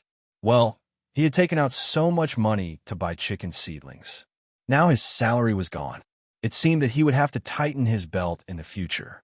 But Cheng Yaojin also knew that this punishment was very light. Cheng Yaojin bowed and thanked him, Your Majesty. Lier looked at Yuan Wendao and asked, Shaoqin Yuan, you said that Li Zishuan was driving up prices. Did he use this to make profits? Yuan Wendao covered his nose and replied in a muffled voice, Your Majesty, I didn't notice this. Lier muttered, Since he didn't use this opportunity to make profits, then he didn't disturb the market. But he needs to explain why he bought such a large number of chicken seedlings. Guards! A big Han general immediately walked in from outside the hall and bowed.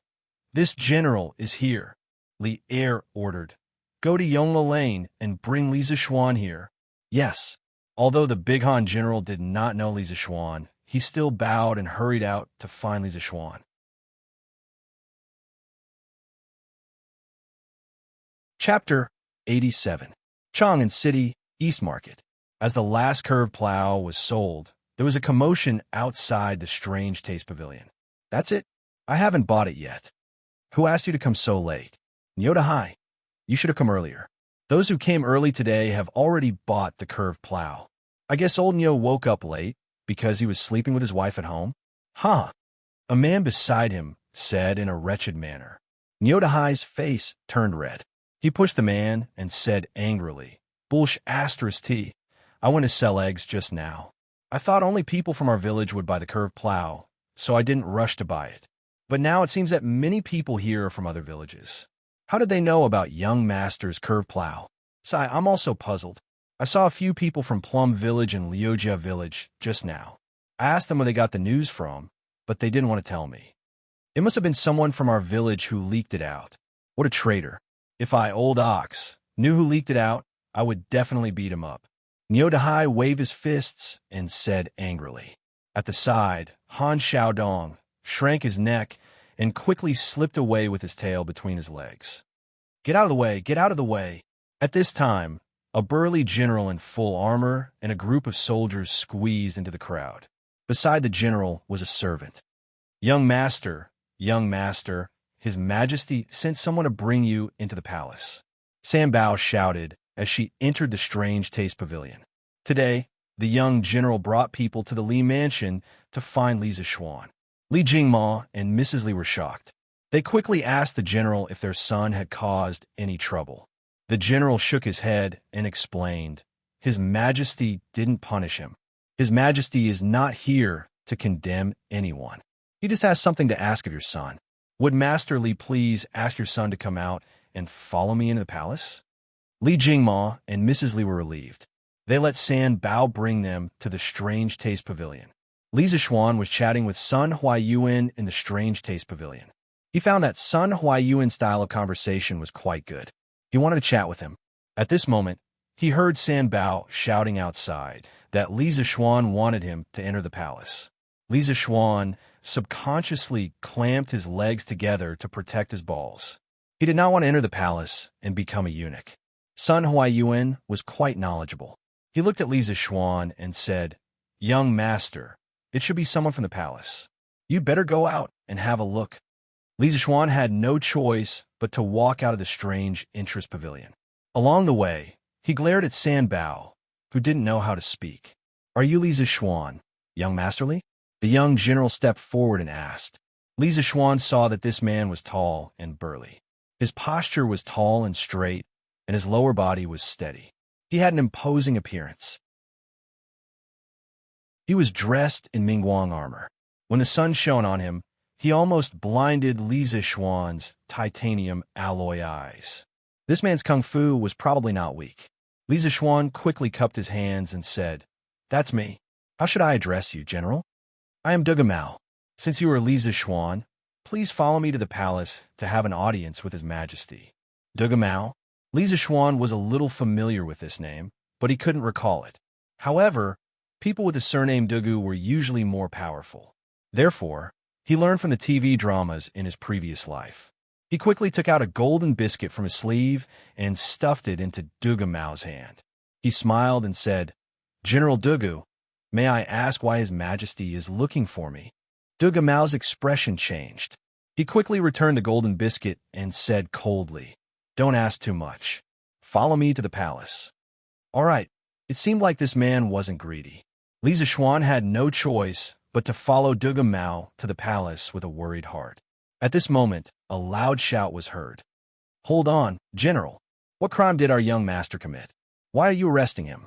Niodahai stopped Mao and asked loudly. "Yes, you can't leave. Our young master didn't commit any crime. Let go of our young master." When the surrounding Han family manor's villagers heard Mao's cold words, they thought that he had brought people to arrest Li Zixuan. They all came out to stop him. Although commoners were afraid of officials, at this time, the villagers of the Han family manor still stood out bravely. Young Master had shown great kindness to their Han family manor. Young Master could show kindness without asking for repayment, but they couldn't be ungrateful. Otherwise, they would be criticized behind their backs by the villagers. Mao's expression changed drastically when he saw the villagers rushing over. He pulled out the saber at his waist and shouted, "His Majesty has ordered to summon Li Zixuan. Are you trying to rebel by obstructing me?" Li Zixuan hurriedly pulled Mao back and said anxiously, "General Dugu, please hold on.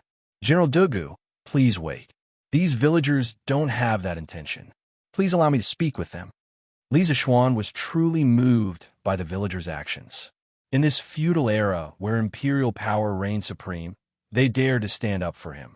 As for him, he had only done something insignificant for them. Was simple and honest people. Li Zixuan naturally didn't want to see them get hurt because of him. Mao put away his saber and shouted, "Hurry up. His Majesty and the ministers are waiting." Li Zixuan nodded and walked towards the villagers, shouting, "Fellow villagers, His Majesty isn't here to punish me. He just summoned me for something. Uncles, please go home quickly." Niodahai shouted, "Young Master, is it really okay? If His Majesty really wants to punish you, I, old Nio, will kneel in front of the palace gates and plead for young Master's innocence. I believe that His Majesty wouldn't wrong a good person like young Master. I want to go too." "Me too." A bunch of voices echoed from the side. Li Zixuan said helplessly, "Uncle Nio, it's really okay. Hurry up and bring the villagers back to the village." After calming everyone down, Li Zixuan followed Mao to the palace. After passing through the Vermilion Bird Gate and entering the palace, Li Zixuan looked around curiously. In his previous life, he had been to the Forbidden City in Beijing a few times. However, he had never been to the ancient Chang, an imperial palace in Xi'an. Furthermore, even if he went, he wouldn't be able to see it. At the end of the Tang Dynasty, when Zhuan attacked Chang, and he burned the entire city to the ground.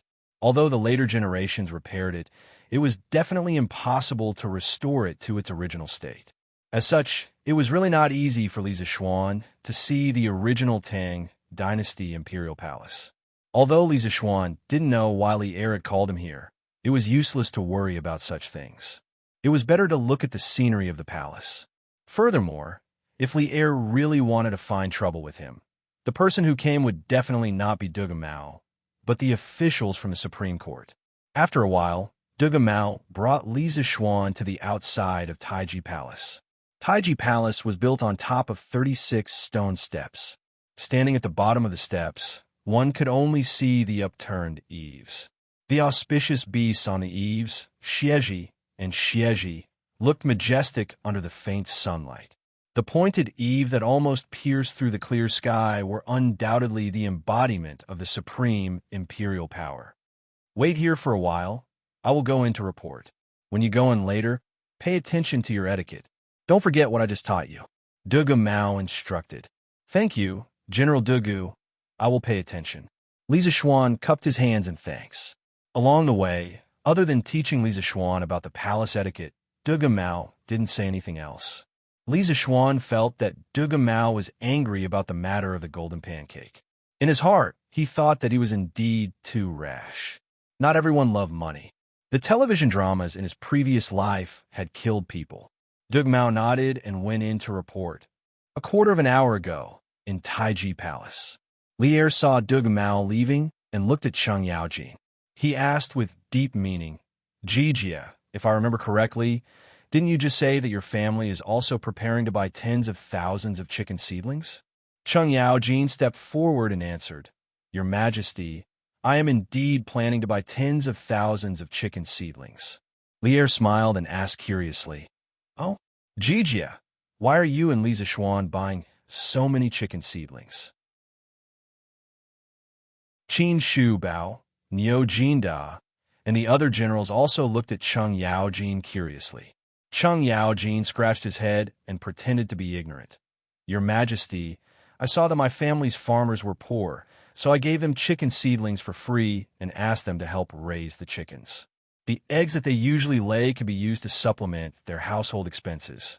Zhang Sun Wuji, Fang Xianling, and the other civil officials looked at Cheng Yaojin in disbelief. Lier also looked at Cheng Yaojin suspiciously. He didn't believe that this fellow would have such meticulous thoughts. Is it really just because of this? Cheng Yaojin hurriedly stepped forward and cupped his hands. Your Majesty, it is absolutely true. Lier shook his head helplessly. His intuition told him that this matter was definitely not that simple. He made up his mind that when Li Zishuan came, he would definitely interrogate him properly. In fact, Cheng Yaojin was wronged. He only followed Li Zishuan and raised chickens on a large scale. As for why Li Zishuan raised so many chickens, he didn't know either. Lier looked at the officials and asked, Do you have anything else to report? At this moment, Yen Lide was about to walk out from the civil officials group, who knew that another middle-aged official would be faster than him. That person walked out and bowed. Your Majesty, I have something to report. Lier looked at the person in front of him and rubbed his head with a headache. He asked, What does Minister Wei want to report? In his heart, he thought, I haven't done anything out of line recently, right? What is this Wei Xuanqing doing now? That's right, this person was Wei Zheng. This fellow didn't care who the other party was when he scolded people. Even Lier had been scolded by him many times. Wei Zheng cupped his hands and said to Lier, Your Majesty, I impeach Li Jingma's son, Li Zishuan. This child showed off his strange skills and made and sold a toy called a scooter. Countless children rode on it and played wantonly on the streets of Chang and City. Not only did it seriously disrupt the order of Chang and City, but it was also quite dangerous for those children. Your Majesty, please issue an edict to prohibit the sale of this item. When Lier heard that Wei Zheng wasn't here to scold him today, he heaved a sigh of relief. When he heard that Wei Zheng was also here to impeach Li Zishuan, he couldn't help but be a little surprised. He thought to himself, A few days ago, I was still thinking about how to cultivate this kid. I didn't expect this kid to be a troublemaker. Today, he actually provoked two important officials to impeach him. Lier was about to speak when he saw Dugu Mao come in.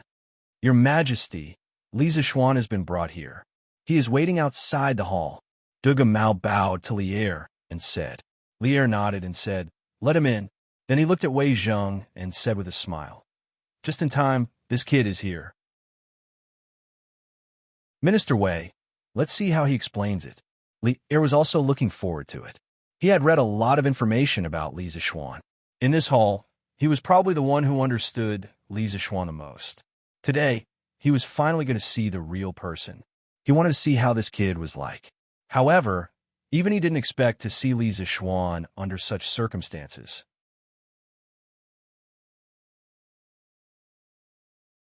Chapter 88. Outside Taiji Palace. Li Zishuan was waiting for Lier to summon him. Since he had nothing to do, he looked around. Of course, he looked at the row of palace maids leaning against the wall outside the main hall the most. These palace maids were mostly young and beautiful, and they were all wearing pink low-cut dresses. Li Zishuan had divine skills, so his eyesight was very good. From far away, he could see the white and tender buns in the air, as well as the deep ravine in the middle. This feeling was as if he was using a telescope to look at beautiful women. This was not Li Zishuan being shameless. It was just that he was bored standing here, and he could not go to the pavilion to rest. Li Zishuan looked at this beautiful spring scenery, but in his heart, he cursed. This Li Er really knows how to enjoy life, letting so many young and beautiful women wear such low-cut dresses to serve him. Li Zishuan was lost in his thoughts when he suddenly heard a sharp voice coming from the main hall. Summon Li Zishuan for an audience. Li Zishuan quickly and quietly entered the main hall. It was the first time he met Li Er, so it would be a lie to say that he was not nervous. This was a feudal society, and the imperial power was supreme. If he made Li Er unhappy, it would be so easy to kill him. Therefore, Li Zishuan was a bit cautious. This humble citizen, Li Zishuan, greets your majesty. Li Zishuan bowed. Yes, it was only a bow and not a kneeling. The Tang Dynasty did not kneel, so it was a bow. Before the Song Dynasty, it was impossible for a county magistrate to kneel. In the Tang Dynasty, the emperor usually sat and the officials stood. Li Zishuan also didn't say anything like, "Long live the emperor, long live the emperor." On the way here, General Dugu told him in detail about the etiquette of meeting the emperor, so Li Zishuan did not make a fool of himself. No need for formalities, rise. A dignified voice came from the main hall. Only then did Li Zishuan straighten his back and raise his head. Li Er saw that the young man before him had delicate and pretty features that were sharp and angular. His brows revealed a resolute look, and there was a unique kind of ethereal handsomeness. What surprised Li Er the most was that this was the first time this young man had met him. But he was neither servile nor overbearing, and there wasn't the slightest trace of fear in his eyes. Li Er secretly nodded. This young man could be considered a talent. One must know that during the Tang Dynasty, one's appearance was the standard for selecting officials. Those who were too ugly would not be able to become officials. However, Cheng Yaojin, Yu Qigong, Niu Jinda, and the other founding generals were exceptions. While Li Er was sizing up Li Zishuan was also secretly sizing up Li Er. He was very curious about this legendary Emperor Taizong of the Tang Dynasty and wanted to see what he looked like. He saw Li Er wearing a heavenly crown and a python dragon robe. The pearls hanging down were at the same level as his eyes. Under the illumination of the 99 candles, they shone in all directions. He looked like a singer from the later generations who threw flirtatious glances at him, making people dizzy. It was impossible to see what he looked like. This was probably the greatest effect of the heavenly crown. Li Zishuan was quite depressed. He secretly thought that Li Er was too petty, not letting others see what he looked like. Could it be that he was too ugly? If Li Er knew what Li Zishuan was thinking, he would definitely cut this little brat into 8 pieces. When Li Er was young, he was also a famous wanderer in the Taiyuan area. He was handsome, and his martial arts were not bad. How could he be as unsightly as Li Zishuan thought? Li Er said in a deep voice, "Li Zishuan, do you know why I asked you to come here today?" "I don't know." Li Zishuan's mouth twitched. He secretly thought, "How would I know? That cold-faced General Dugu Mao didn't tell me. How would I know?" Li Er pretended to be strict and said, "Humph, since you don't know, I will tell you personally.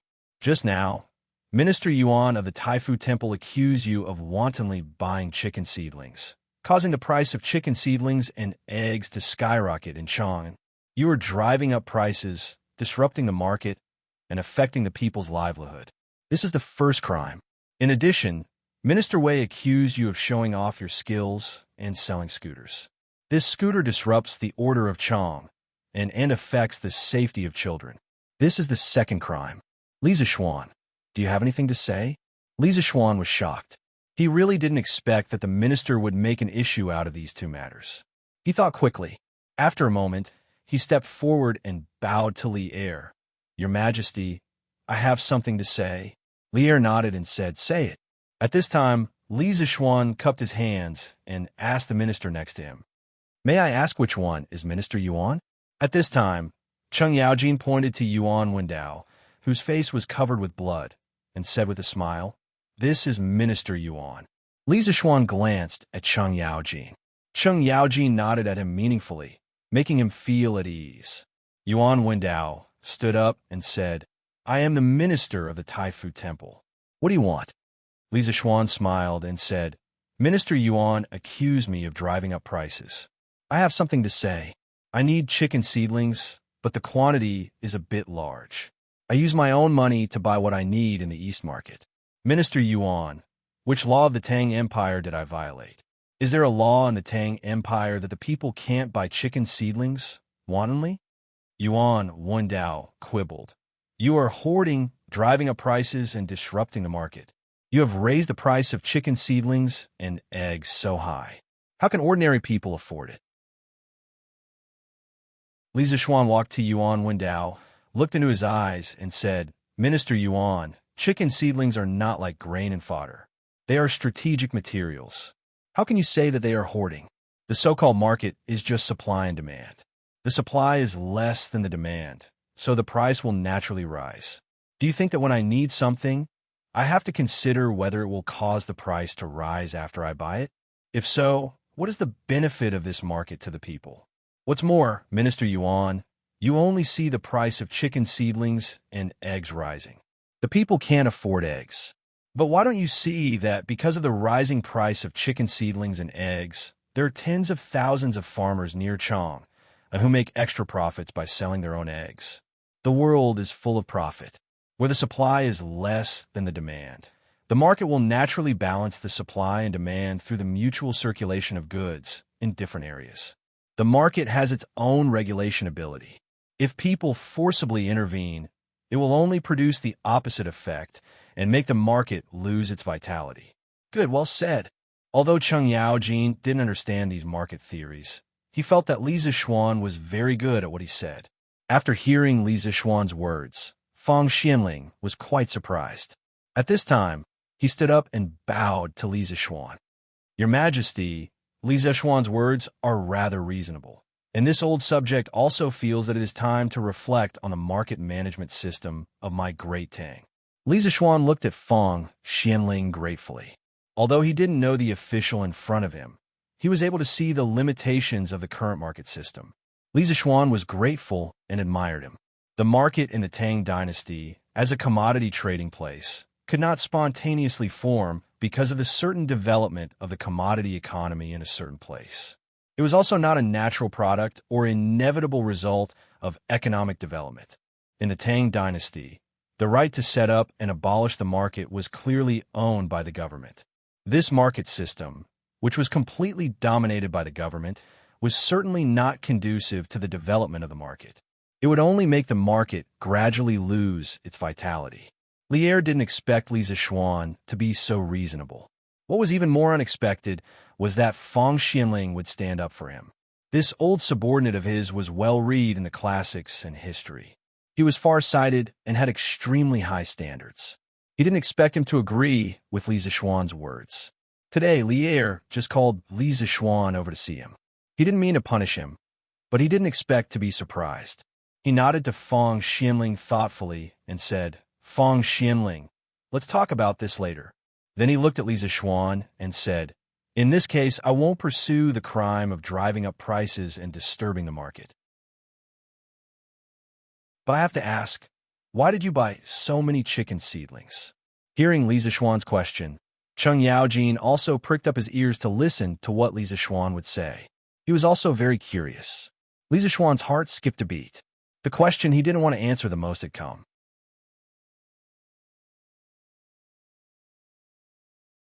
Chapter 89. Taiji Palace. Li Zishuan and the other officials all looked at Li Zishuan. Li Zishuan immediately felt the pressure. If he wanted to convince Li Zishuan, he had to think of a proper reason. He could not be as vague as he had been in front of Ching Chumo. Li Zishuan quickly searched for all kinds of suitable reasons in his mind. Suddenly, he had an idea. He stepped forward and bowed. He bowed and said, "Reporting to Your Majesty, there are two main reasons why I bought so many chicken seedlings. First, I saw that my family's farmers were living in poverty. They didn't even have enough meat to eat twice a year. The children in the village might not even have new clothes to wear during the new year. So, by providing the farmers with chicken seedlings and reducing their annual rent, I asked them to help me raise the chickens. Moreover, the eggs that the chickens lay can be used to supplement their household expenses and improve their lives. Second, my family opened a restaurant called Drunken Immortal. A month ago, they released a chicken that was very popular with the people of Chang. I presume that all the officials already know about it. Next year, I plan to release 128 dishes with chicken as the main ingredient. These include braised chicken, stewed chicken with mushrooms, beggar's chicken, roasted chicken, sliced hibiscus chicken, multicolored shredded chicken, crispy chicken, spicy chicken, kung pao chicken, boiled chicken, roasted chicken wings, fried chicken, salt-baked chicken, fragrant concubine chicken, sweet and sour chicken, 3-cup chicken wings, honey ginger chicken, apple pineapple chicken, 100-flower phoenix wings, white cut chicken, shredded chicken, cold shredded chicken, chicken, skewers, iron plate chicken, chicken stir-fried rice, and so on. Li Zishuan quickly announced the names of the dishes in a fancy way. Cheng Yaojin, Niu Jinda, Yu Qigong, and the other old generals listened with wide eyes. Although they had never eaten before, just hearing the names of these dishes made them salivate. This was especially true for the generals who had not eaten breakfast. It was almost noon, and the court had not yet been dismissed. At this moment, they were hungry. When they heard Li Zishuan's fancy list of dishes, they all stood where they were and swallowed hard. The civil officials were not much better. There were quite a few foodies among them. When they heard the names of these dishes that they had never heard of before, they closed their eyes and imagined how delicious these dishes would be. For a moment, the hall was filled with gulping sounds. Li Zishuan was also a little hungry after hearing what Li Zishuan said, but his mind was still clear. He frowned and asked, "Li Zishuan, if you want to launch these famous dishes, you can just go to the East Market and buy chicken.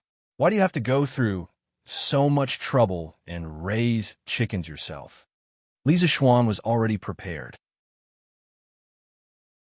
He replied, "Your Majesty, the dishes I mentioned have high requirements for the quality of the chicken. Previously, I had set up a very large chicken farm on the mountain behind my family's farmstead. The chickens that this humble one bought will all be raised on this mountain, allowing them to feed on the grass, insects, and rice bran on mountain. Compared to the chickens raised by the villagers themselves, the free-range chickens on the mountain were more lively and active, and their ability to fly was stronger. This will lead to the compact muscle structure of free-range chickens, less fat, more fragrant taste, better nutrition, and better taste." In fact, there was one point that Li Zishuan did not mention in his heart.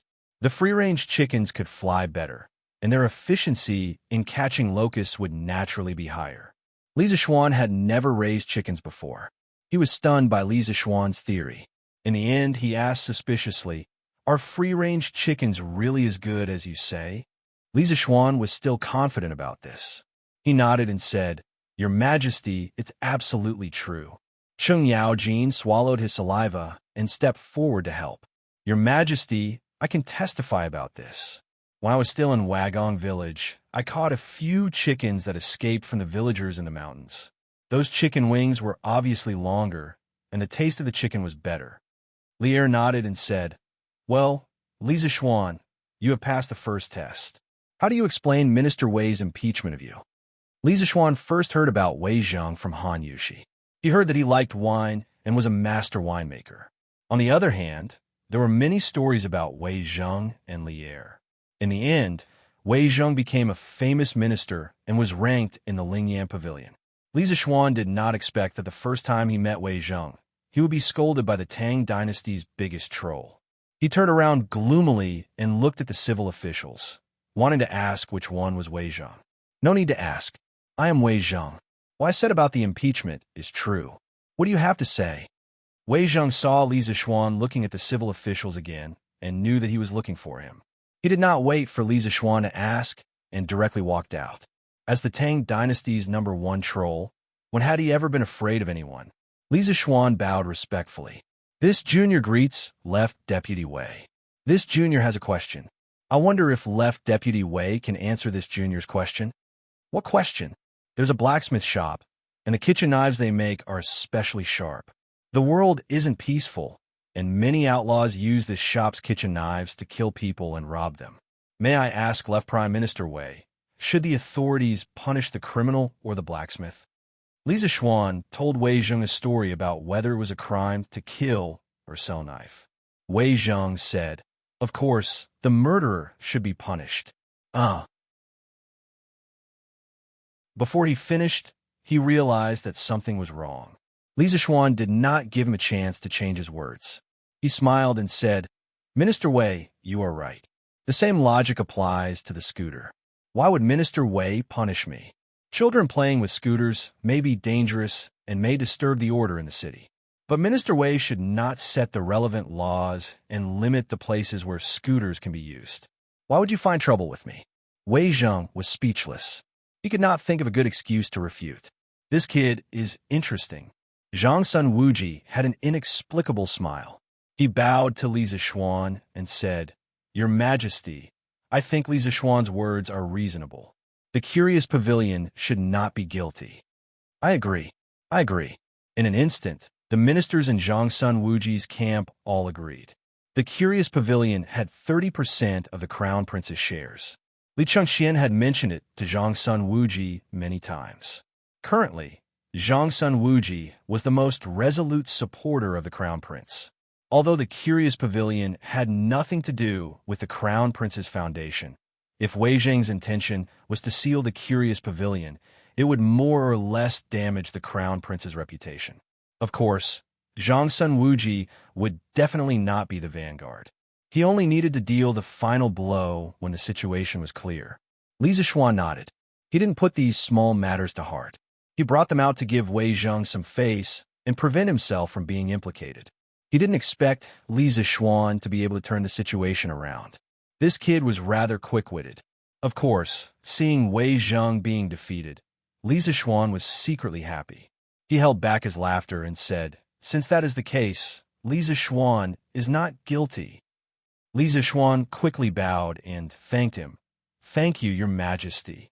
At this moment, Li Zishuan let out a breath of relief. He looked at Zhang Sun Wuji and didn't know why this person was helping him. He had to ask Chang Yaojin later. The imperial court was indeed a little complicated. Li Zishuan felt a little tired. As expected, he wasn't suitable for this scheming officialdom.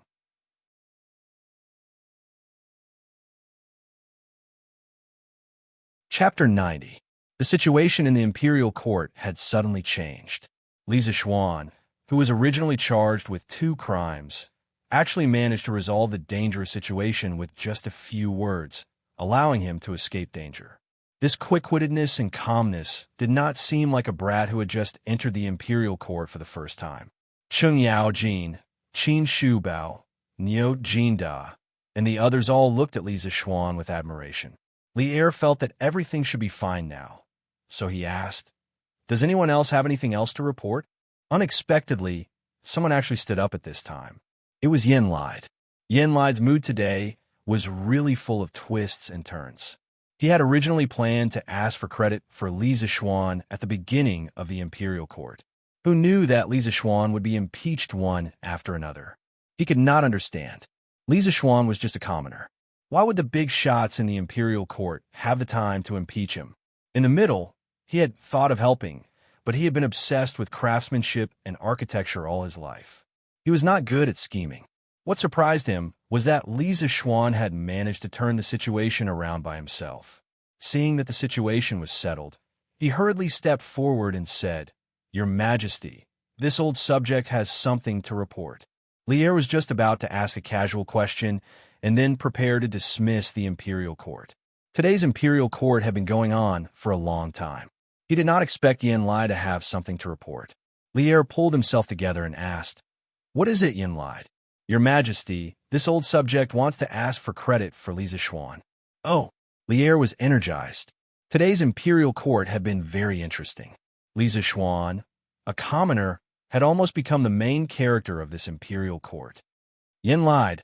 What credit does Li Zixuan have? Li Er asked with interest. The other ministers also looked curiously at this young man. Your Majesty, Li Zixuan invented a new component a few days ago called a roller bearing. This object can be installed at the connection points of all machinery and can greatly reduce resistance. Currently, he has developed it and used it on carriages.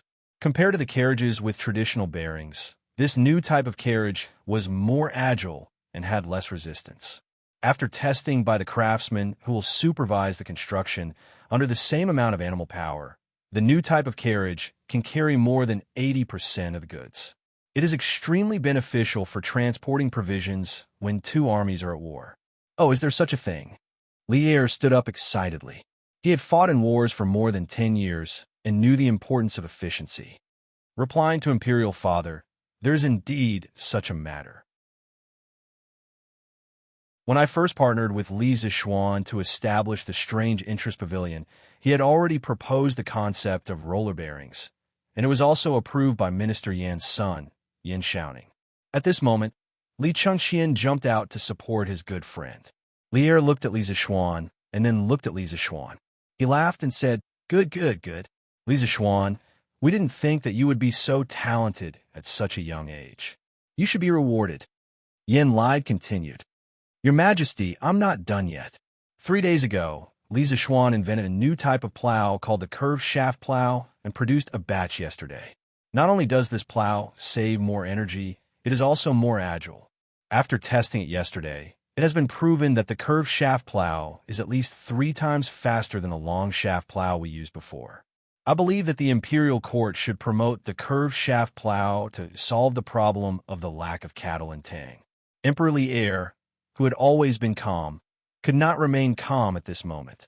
He said in disbelief, Official Yin, is there really such a magical plow in this world?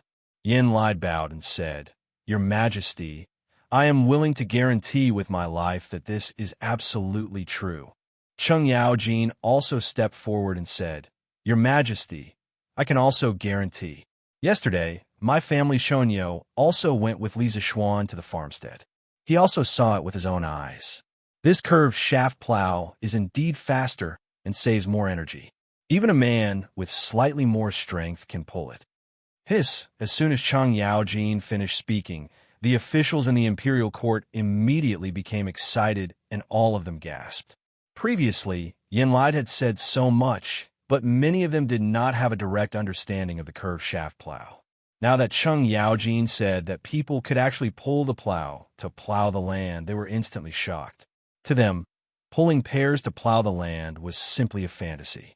Was his curved shaft plow really that magical? Li Er also felt that Cheng Yaojin's words were a bit exaggerated. He looked at Li Zixuan and asked, Li Zixuan, is this curved shaft plow really that magical? Just now, when Yin Lai came out and said that he wanted to claim credit for himself, Li Zixuan was a little dumbfounded. Coming to Taiji Palace today was really like riding a roller coaster with ups and downs. It was King exciting. Li Zixuan took a long time to react. When he heard Li Er's question, he quickly replied, Your Majesty, it is true. Yesterday, hundreds of villagers in the Han village witnessed the speed of the curved shaft plow with their own eyes. I dare not hide anything. Also, the Chitsu Pavilion Workshop has already started to produce the curved shaft plow. There will be more and more villagers who will be able to use the curved shaft plow. At that time, more people will know the superiority of the curved shaft plow. Good. Li Er cannot help but say good. These days, he had been worried about the problems of the villages around Chong and for the spring plowing. He originally planned to transfer cattle from the north, but who knew that he would be robbed by bandits on the way?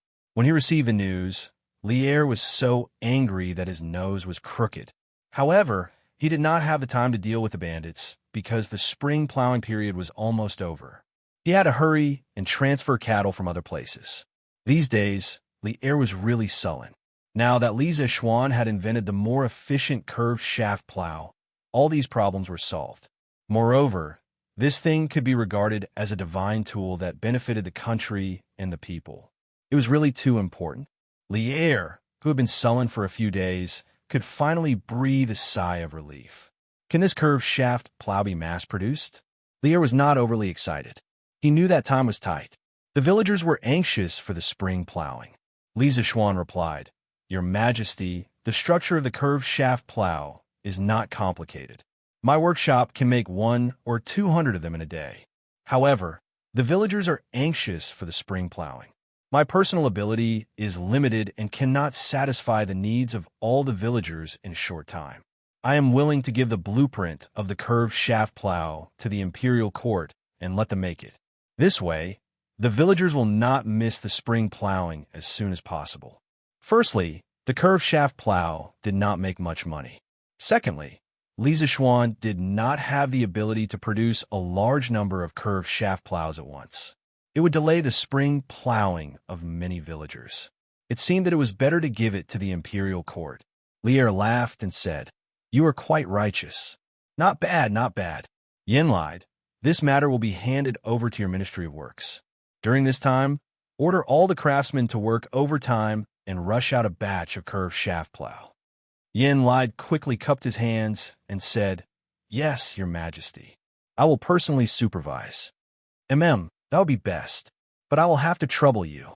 Lear nodded and smiled. "You're tuning in to the Warrior Lore YouTube channel. Don't forget to subscribe and join us on this journey to catch the most captivating stories.